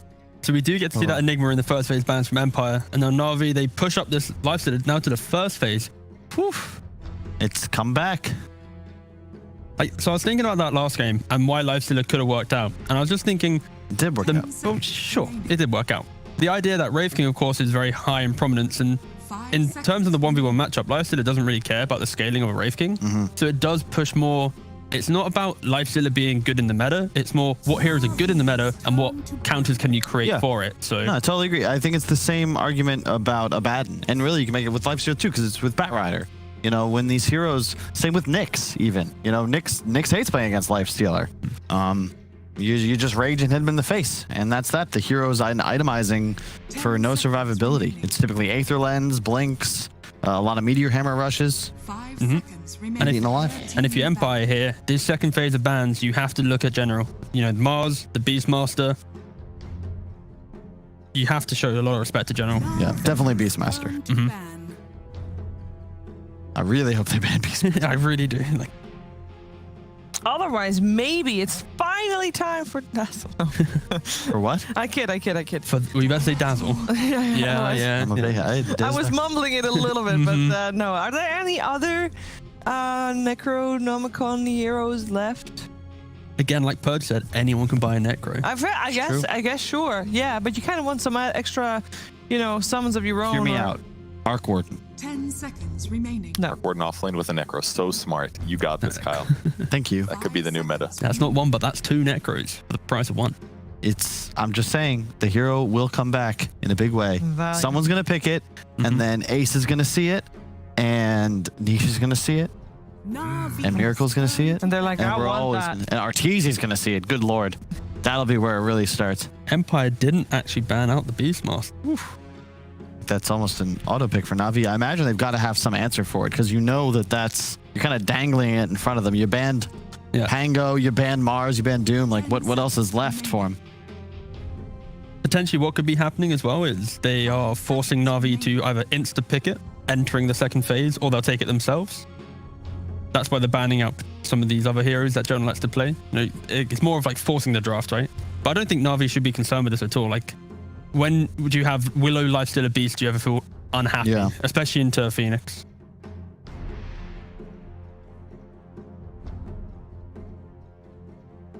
We see big discussions going on, and it is General that was doing most of the talking there, I believe. It's like, please, I want my Beastmaster. Don't ban it. No, Just man, pick it. please. But I want you to ban this hero first. I will say it's kind of crazy that, you remember all the drama around Roger being swapped with Lil from VP to Navi. The fact that, Roger's still with Navi years later. They're finally successful. Meanwhile, the VP squad is no longer, 3 of the, Where are they? team. Yeah. No one in the Ramses DPC, are yeah. MIA, which is kind of crazy. Wait. It was Roger that was swapped. Poor Lil. Roger was the one that was What? in VP. Roger was swapped in instead of Lil. Lil was kicked. Roger went in. They kicked Roger again? And no, Roger only left when everybody left on VP. 10 seconds remaining. After you're TI right. 8. What am I saying? What are 9? After TI 9 even. Seconds remaining. That's when Roger like left fourth VP Well, okay. together with everybody the else. point What I about meant to VP say still was stands. Roger Yes. back in Navi There we go. after Hey. being traded to VP. Because, Crazy. he had How an the amazing run. You can't, Roger was there was a lot of people saying, why would you swap out Lil when the team was already doing super well, right? But then Roger came to the team, and then it was like, aha, that's why you would replace Lil with Roger. Completely changing topic conversation Good, now. thank I you. love the fact that this whiteboard behind Always Want to Fly, Oh. they have angled it higher so that we can't read it. Before, if you think about Virtus Pro, they kept it in a very readable position. Which whiteboard? Exactly. The one on the right towards Always. See there? If we look at another angle here, General. I don't see a whiteboard. It's right behind Mag there. It is in a... Exactly. You can't see it because they have made it It's not invisible. white. It's invisible, the position. Very good. Thank you, Navi. The drafting strategy goes real deep. Exactly, yeah. But anyways, Navi, they do go for that Beastmaster entering the second phase. Troll, Empire instantly snap pick the Troll. Yep. They are going for stronger lanes. I like the fact that they have pushed Navi to kind of a predictable position of draft, allowing themselves a much better entry to the game, unlike they had in that first game, where they felt a little bit lost and waiting to kind of enter it properly. Yeah. I think the one thing that I really like about Disruptor as well is it makes your mid pick so much more flexible because it's a ganking support basically and a team fighting support. It covers a lot of bases that your mid now doesn't have to. So they can pick something passive there. Yep. You can see why they leave the Beast because they immediately have 2 excellent heroes lined up. Yep. In the Troll Tide. And yeah, I agree with Kevin wholeheartedly. We loved picking Disruptor back in the day just because it always solved your problems with catch. You could always kill things. And if you had any kind of vision advantage, Disruptor becomes even better. So a hero like Beastmaster is perfect. So mid can literally be anything they want. Doom's banned out. Iceberg's hero pool isn't the largest nowadays. I don't think it's a Storm game by any means. Wouldn't be surprised to see a different Spirit though. And you were not Death Prophet's happy with also the Baton from Iceberg? It worked for that game. I don't think we'll be Okay. seeing it ever again. Yeah, I don't know how I feel about that. I think their tower push is too weak to justify it. Like it's really effective because it's a core that can sit in the lane and never move and doesn't get ganked. But you need to be able to pressure other lanes semi-safely, and there's not a lot of unless you have like a summon hero, it's difficult to do that. So it would leave them like way too weak at pushing towers with their current line, in my opinion. Yeah. Unless they like were 5-man, it wouldn't be like a efficient tower pressure. Turn to ban. Well, we're gonna see some of Iceberg's heroes banned out as Empire has targeted a TA for the first one. Does that say anything about the mid lane that they might want for themselves? Because I believe Gwynblight also is lacking a hero. We already have Void Spirit and now Storm Spirit banned out as well. Obviously, Ember's still in the pool. I think Death they're Prophet. they're looking for a hero that can at least allow them a bit more Roshan and objective pressure, because in a slower game, Tide plus Phoenix into high ground defense, where Lifestealer and Beastmaster are your kind of main components, will just get completely outplayed. I think Navi are worried about the same kind of scenario happening from game 1. They need a way and a kind of exit strategy from this game right now. I would love a Shadow Fiend from the side of Navi. It's the minus armor with the Beastmaster aura. You've got something that can eat creep waves, which is something you're lacking in at the moment. The key thing here is Navi, they have the last pick. So for Empire, when you think of that Gwynblade hero, he likes playing the Spirits, but Void Spirit's already banned out. Storm's just been banned out from Navi. And they need someone who's active to kind of connect the dots of the strong side lanes that Empire has. 5 seconds remaining. It'd give them some nice solo kill potential, because right now it takes a lot of resources for them to kill any. Feels like. They could also go for like an Invoker on Navi. You have so many ways to set up the Sun Strikes. And they go for a Zeus from Empire. Yeah. They banned the OD because the Pugna was banned by Empire, so it kind of made that look obvious. But yeah, Zeus instead. And I like the idea of like a Quap or something just a bit more aggressive in lane. And it's the same tempo idea from Navi, but you fall back on the fact that you don't have this tower damage on mid that I'd like to see. You just can't have it all though. I think you want something a little more formidable. You can get away with a lot now. Zeus is not the greatest laner. You'll always get your own CS, but you know you can pretty much put anything mid now and it's going to do just fine. I actually like that pick from Empire. I just love the adaptation Empire's had coming into game 2, which is we held on so well. We knew Navi made these like misplays in strategy. So if we had just a slightly better draft, we'd have been able to turn the tides and actually get the win. And now they pick Tide. Exactly. They've picked everything they need. The high ground defense, the good team fight, strong lanes. I like the fact that Empire have kind of matured after game 1 and really found their footing. It's a lot of emphasis on this Nyx to make things happen. It's my only concern is their 3 cores just kind of sit and do stuff. Phoenix Nyx aren't really the most active support duo. So if you have an unfavorable laning phase, your draft just kind of exists. You're really all in on the team fight. So I want Navi to just pick something that abuses the free lane mid, controls runes, and then you get early towers. Because you take towers early, you can then avoid Empire's team fight lineup with ease. They don't have too much for the egg. You could just pick something like Alina, but I like Hunk a lot more. Yeah, that's solid. You're going to do well mid. It's really good against Tide and Nyx. Zeus can't show when you get level 6. So. By BKB, and yeah, exactly. As soon as you're 6, Zeus can't really play Dota anymore. But it still doesn't help with ending the game. So I think if Empire aren't making these big misplays, they should be able to hold on to this game if it gets rough and should be in a good spot. So it's all on Navi, I think, to make sure they don't make the same mistakes they made in game 1. Otherwise, ending this game will be a lot harder. This could be a 2-hour game. All right, 2-hour game, Purge. So. What do you reckon? Can't wait for that. I do like the team fight pickup there with the Kunkka, so I think it should be pretty effective mid. If there are any ganks mid, Zeus could definitely get super punished here. So Empire's got to make sure they don't get stomped in the mid lane or other places with their slightly weaker openers. 10 seconds All right, remaining. thank you very much. Come back to you after the game. Kyle. 5 seconds. It's going to be a bit on lanes. I want to be sure that my Beastmaster doesn't go up against Tide, but I really like the draft from Navi. I think they're going to have an advantageous laning phase. They'll be able to take towers early, and I just don't see how you stop them once Kunkka has BKB. Like, he's going to have free reign of the game. I don't think the support duo is going to get enough done. Will there be an easier time for Navi to get to the high ground this time, if they do get a lead on the lanes? I think if the Lifestealer goes for an early BKB and utilizes the pressure that Beastmaster applies, then for sure. I think if they get outplayed with the Zeus positioning and Lifestealer not being ready and kind of getting blown up, then maybe not. So I think itemization is key and clean calls from Navi. Like, we didn't have that in game 1. They need to really kind of clean it up. All right, let's see if Navi can clean it up, or perhaps they'll be messy and sloppy and Empire will take advantage of that and force the series to a third game. We're going to find out together with Cap and Fogged. Yeah, Empire definitely fought tooth and nail to make sure that that first game was going to be long and drawn out. But ultimately, Fogged, they didn't have enough to be able to win the late game. This time around, it looks like they made sure that they did. They've got high ground defense, and they've got a nice scaling core matchup. Yeah, lots of team fight, working well with it. Lots of team fight and a great scaling core, but also a great scaling support. That's why I always like when people do pick up. He just so well into most games if he's not versus too many counters. However, he is versus Lifestealer and that Beastmaster and Willow, who has a really good base attack time. So this egg might have some trouble. And we'll see how it all kicks off. I haven't seen Zeus in quite some time, so I'm wanting to see if this hero is still any good, because it went through a phase where it was super popular, and then I felt it just died completely when the new patch. We're going to start off with an early smoke here from Empire.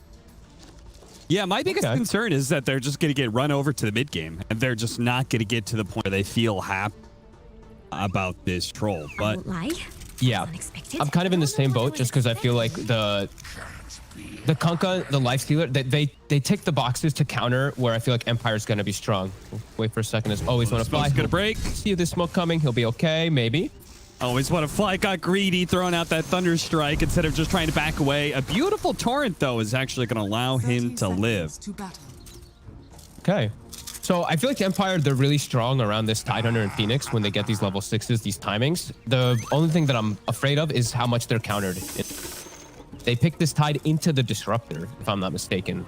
It's going to be problematic for him in a lot of these team fights if he's not just getting behind the enemy lines. If he gets glimpsed back into Static Storm, the fight's kind of just over for them, because I feel like they're two big team fights, that Phoenix and Tide. They are addressed completely from Navi's draft. Yeah, it definitely feels like Empire has now had 2 drafts where at least one of their heroes has been countered very, very effectively. And they're going to have to play around that fact. Last time we were talking about the Eknart Batrider, which he still managed to do great things with. This time around, it's going to be Petrashara, who's going to have a bit of a rougher game and accomplishing what he wants to. Possibility of him just dying 100-0 in some of these fights is quite high. He has the Gush skilled immediately, because I think they were trying to get the first blood, so now they just have to play the lane a little different. They have to just go for kills rather than pushing and forcing the lane in. So they'll be able to at least put some pressure onto the Disruptor, but that means V-Tune should have a better time. Start. Potentially missing out on CS for Petrashara. Top lane, the Phoenix with the Troll against a Beastmaster. Do always love to see a Beastmaster who has a core matchup that is unfavorable. I feel like if you let this hero just have a free lane, you're just... But here, Troll can actually kind of deal with the board. Yeah, I actually think Troll is the best hero versus this Beastmaster in the laning phase. That's why you see generally he actually gets Axis level 1 instead, so he doesn't just feed his boars early. Yeah. That's cool. Helps him last hit on these too, because you get your wild Axis stack, and then your damage is more on these creeps too. Smiling Knight, these Brambles actually hurting quite a bit, and yeah, 7 last hits general, only missing 1 creep in the first 2 waves. Him. Goodbye and Iceberg are going to be going back and forth in mid lane with the Zeus Kunkka. He gets a little bit low, a little bit far forward here. Pops a Fairy Fire. That might be enough. Just barely let him live, unless the boots from Seiyu is enough to get that last hit and more first. So the Gush may have hurt him a little bit with the last hits, but they at least get the kill, which is really nice and kind of needed when you do go for that Gush build. And they'll get the side pull because of that too. So yeah, nice stuff coming out from Empire in the bottom lane. Nicely done by V-Tune to kind of pull the aggro and pull them away from the hard camp. But they're going to turn right back around and put some pressure again on top. Good old 5 position, just soaking all that heat. V2 never really had any risk. They can even find kills on the Nyx Assassin if Seiyu's not too careful. The harassment can start to add up from these disruptors. So the panel was talking about this mid matchup where you get level 6 on the Kunkka and the Zeus just can't lane anymore. So what's the game plan for Empire in that? I won't lie. He just has to play really far back and he has to just push the lane out, and then they can rotate in a second support to try to protect him when the play will inevitably happen. But you just have to play super passive. Maybe just stack some neutrals and farm them, and then just literally play from super far distance. Or you go to the side lanes and maybe try to set up a gank yourself as he did actually skill the lightning bolt. That's the thing I was curious if we were going to see, because before, in the last patch, it was just the 4-0-4 pretty much every single game that I saw. Why, is he not gonna? Is there a specific reason he went? Do you think he's gonna max out lightning bolts here, or did he do it just for mini stun? Why is he going? I think that this tells me that he's gonna be maxing the nets, right? Like usually you don't really deviate from a build unless you. This is gonna be close call. V2, the stick is gonna keep him alive. That was close. They're out of regen down here. The life stealer as well as the disruptor. Nyx has tranquil boots, so he can just keep eating some harass. Pet2 is also low on the regen. Could be a kill kicking off on either side if they're not too careful. Pet2 actually. They're going to go on immediately because the Nyx Assassin was pulling. Fortunately, the Anchor Smash and Crack and Shell limits the damage. Rune spawns top. Unfortunate for Gwyn. You might have to take the trek home or just block and reset the positioning. Yeah, big difference between the two. Kunkka doesn't need those power runes to stay healthy in lane. He's going to use the X-Mark TP trick. And he's just gone for max damage on Iceberg too. Double Bracer just straight into Blades of Attack. Each of these cleaves really hurt Gwyn when they do connect on him.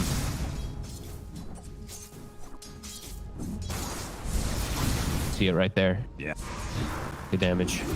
And yeah, he's just forcing in the wave as best as possible as they will actually find the kill onto the Phoenix. It's like he wasn't expecting that kind of a range damage, but 2 levels of axes. Or general, he's fully committing to this build for the laning phase.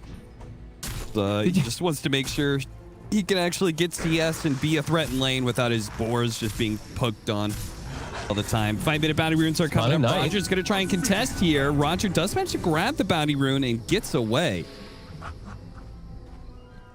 Dude, Roger and General probably are the 2 biggest trolls. They actually were contesting CS over the Satyr, stop canceling each other. General actually started pinging. He's like, dude, come on, you gotta take my creep. Did you see the, I mean, you can see the camp. I'm using my own setup, of course, but did you see him popping off with the Enigma? I did, yes. When he was doing the black hole motion, when he finally got that big black hole at the end of the game, it felt like he'd been waiting for so long to get a good black hole because so many of them had been canceled.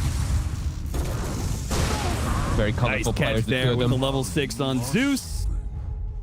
Fly is going to go down, and Gwynblade just gets a little bit of extra experience, which is always nice because, again, this mid lane is very dangerous for him, especially with the rotation coming out from.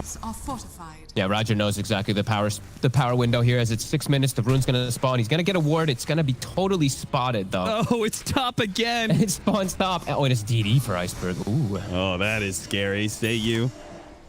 He does have 3 stick charges here. Bramble still gonna land. Doesn't pop the spike carapace or the stick. I hate bugs. Okay. All right, Roger just gets a really nice solo kill there. Going for the courier. Got it. Get it. Not really gonna be punished for it either. No, that actually might dive Gwyn. Yeah, they're gonna go for the dive onto Gwyn right now. Does not pull him back in time there. Oh, missed the spike carapace play as well because they were busy trying to do the bottle transfer at the same time. Well then. Don't know if they're even going to get that D ward either. I swear Seiyu was 100% aware that that ward was placed by Roger there, but it doesn't pick up the sentry. It doesn't even attempt for it. So they do have the Zeus, so maybe he's just going to lightning bolt D ward it, but it doesn't look like they are aware of it. That's very interesting. Oh, nice pickup for Gwyn. Very trinket. Oh, yeah. That's a must-have for a Zeus, that's for sure. Both safe laners farming really well at the moment. Pretty much just dead even. I see V2 and he did this build that we saw. Oh, got him again. First top. This range damage is just far too much for Eknart. The axe is doing so much to him. Fortunately, Smiling Knight this time around is able to get something out of it using his ultimate to chase. Yeah, a lot of pressure that they're able to apply up there. Yeah, the troll, he's still the one farming fine, so it's really just the 5 position suffering on both sides. But yeah, nice aggressive moves from pretty unexpected lane that you can actually with Beastmaster without Boar. And yeah, V-Tune, he's just doing that Maelstrom rush. What we saw the other day from Miracle versus the Timbersaw, similar versus the Tidehunter. You don't want that straight physical damage. This is one way to just pierce right through Kraken, pierce right through Anchor. I like it. Middle tower is under attack. Good idea. Maelstrom also can't miss, right? Yes, on the procs, I think, yeah. Yeah, so then a little bit more effective against Troll as oh, Brambles caught him and stopped his TP, so that'll just be kind of awkward for Smiling Knight, who doesn't want to be in this lane anymore because the Beastmaster is going to be like level 6 soon, and he's got, oh, Iceberg actually cutting across. This is kind of a cool play. Because his TP was canceled, Iceberg's like, okay, I'm going to head up there, see if I can maybe make a little bit more of a disturbance.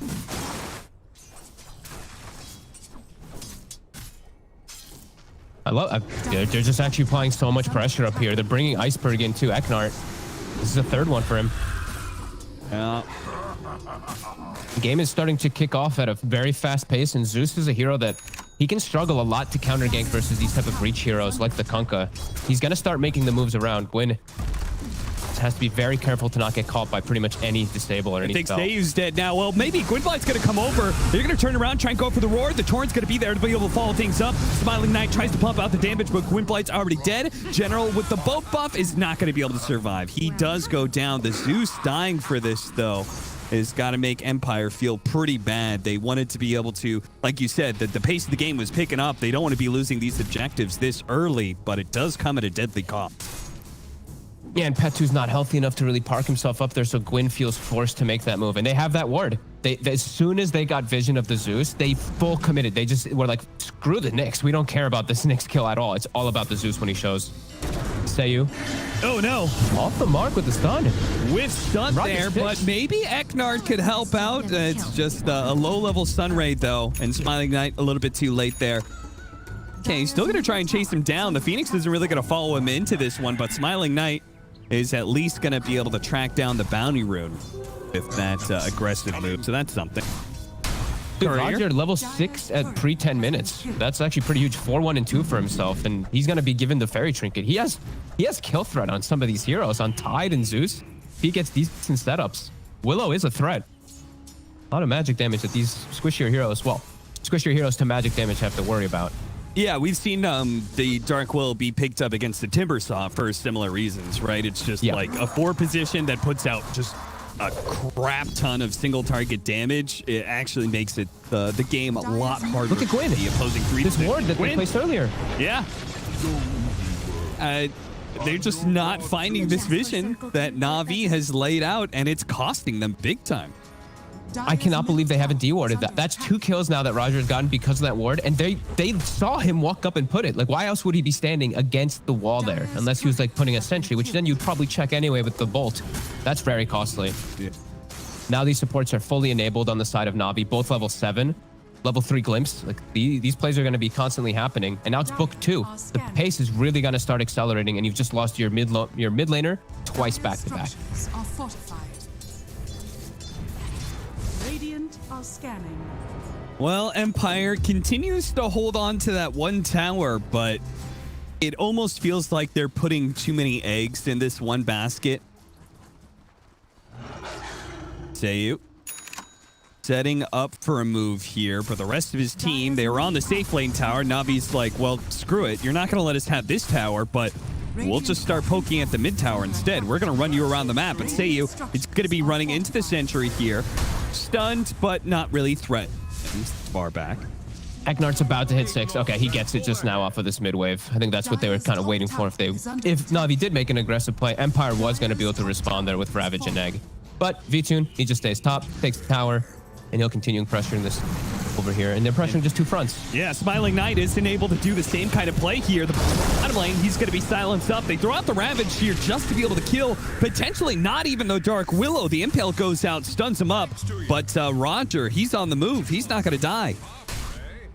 Oh, no, Cap. Now, I mean, the first Ravage, 140-second cooldown. It feels like this is kind of the only hope for their lineup. And they just lose their troll and don't even get a trade kill. This is starting to get really out of control already so quickly. I'm literally watching Empire just run around trying to address these various pushes that are come out from General, and they're just out of position as a result. They're just running around the map trying to chase these potential threats, but then easily being routed by Navi every single time. Bottom tower is under attack. And they may lose General finally here. Seiyu might be able to set up the stun.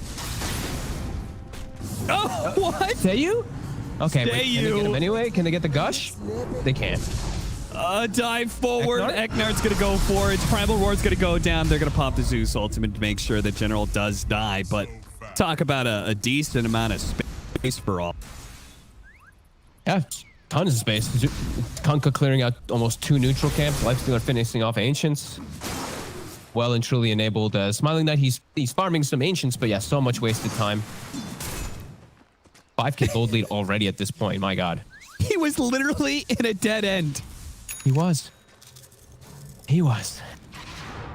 Well, 5,000 net worth lead for Navi, and they are certainly out farming Empire, as Empire's moving around as like 3 or 4 people from one side of the map to the other. Vtune's been pretty much constantly free farming because it's the Lifestealer. He doesn't feel threatened hardly ever. This lineup lacking any sort of BKB piercing. They have so much information on the map too because of this pressure. This deep ward they have top. They see the Tide. They see the Zeus for a second. Trolls alone bottom. They're instantly making the play. Yep. Nyx Assassin is going to try and interrupt something, but the silence is going to stay out a little bit longer. He gets it off. Oh, he's able to turn on an Iceberg here. Maybe this is a big opportunity to throw out the fear, and it does stop the troll from attacking, but he still sticks on with that extra movement speed. He's going to be stunned up soon. Roger slowed down just enough. Diving in. Eknart is desperate to keep Smiling Knight alive here, but he's stuck in a corner, caught by the kinetic field. He's not going to be making out of here alive, but maybe the team fight can still be okay. Vtune in the midst of it, though, is laying on some serious damage to Seiyu. They finally throw out the Ravage and looking for Roger. Can they finally get him? 2 Ravages, 1 death for Roger. They finally managed to bring him down. Meantime, though, mid lane was claimed by General. He took that opportunity to take the most important tower on the map. And it's a Ravage just for a 4 position, and they can't even turn it into anything because their troll is dead. And now Seiyu, he steps forward. B2 eats him. And now General also will be able to find the pick off onto Eknart. So it's a Ravage for a 4 position, but can't do anything with it. And Navi just continues to just steamroll this game. General doing what he was doing on the Enigma, but now he's a Beastmaster, so it's much more threatening. Just standing on these high grounds, able to find and kill almost anybody. Dire are scanning. It's looking to me like Fog, they looked at that last game and they said, okay, we've done a really good job of making these games go late. And in their very first series, right? 2 games that went. Smiling Knight gonna run into General. Slowed down by these boards, allowing Vtune to be able to get here. They're going to go for Gwynblight. Gwynblight, he's going to be pulled back with the glimpse. They don't have a Ravage to be able to save this Zeus. He's going to die, and very likely Petrishar is going to be following him in. He doesn't actually get stunned up, but still, that Kraken Shell only protects him so much. The Troll tries to go for the kill and always want to fly, but he's stuck inside the silence, so he's not going to get off that ultimate either. No egg out from Eknart. He's going to try and dive Seiyu away, but Seiyu, he's underneath the sentry right now. Turns around, but his death, it is inevitable. It's coming. Roger's going to claim the double kill. We're just getting started. These the 2 supports of Navi can do so much damage just because of how much they've done earlier. both level 10. This troll walks in, he just gets static stone. This is a level 10 disruptor, level 10 Willow. They're just pumping out so much in the fights with these super strong cores. And you know, I actually am liking this new Lifestealer. It used to not be as good versus Tide. I'm actually liking it quite a bit because you just keep applying this slow. He Krakens it off, it just, again, right onto him. So yeah, actually some cool stuff that I'm starting to see in this game. Yeah, particularly with this Maelstrom build, it looks very deadly. Hard to deal with when they don't have like big Lifestealer killers. Not with the troll under farm. Yeah, and it's like, Eknar can't find positionings for Egg. He's also just been picked off a couple of times, a lot of times in this game. And they need everything, it feels, for Empire. They need all of their spells to come in synergy to have any hopes in any of these team fights, as they're just so far behind. And poor Gwyn, they have it out for him. He can't show his face. He just gets glimpsed and just gets ran at by everybody. He is the damage provider. And these deep wards, I'm just watching. Navi, always want to fly, always gets this super deep vision down behind the fights. So they're just fully aware of everything. Vegishara leading the charge here. Trying to make it so that he is the focus of attention, and Gwyn Blythe's able to kind of chill out and get some damage out there. General's going to TP away. Iceberg is going to go in here with his BKB. Smiling Knight potentially going to be comboed up, so he pops his ultimate early. It's not ideal, but it does allow him to survive for a little bit longer until V-Tune gets his hands on him. Meanwhile, Roger single-handedly doing with both Petushar as well as Seiyu. Seiyu goes down. The dive in with the egg might just be able to last, but Iceberg, his attack speed is so fast in general, lends a helping hand. That's going to be a team wipe. Was a disruptor, and all they got was 18 minutes into this game before they called GG. Damn. Yeah. It feels kind of like an appropriate GG, though. The game just spiraled completely out of control from the support play from Navi. Honestly, these wards really ruined Empire. The top ward, the first Zeus rotation top, he's under a ward. They immediately collapsed onto him. Bottom, they see him under a ward.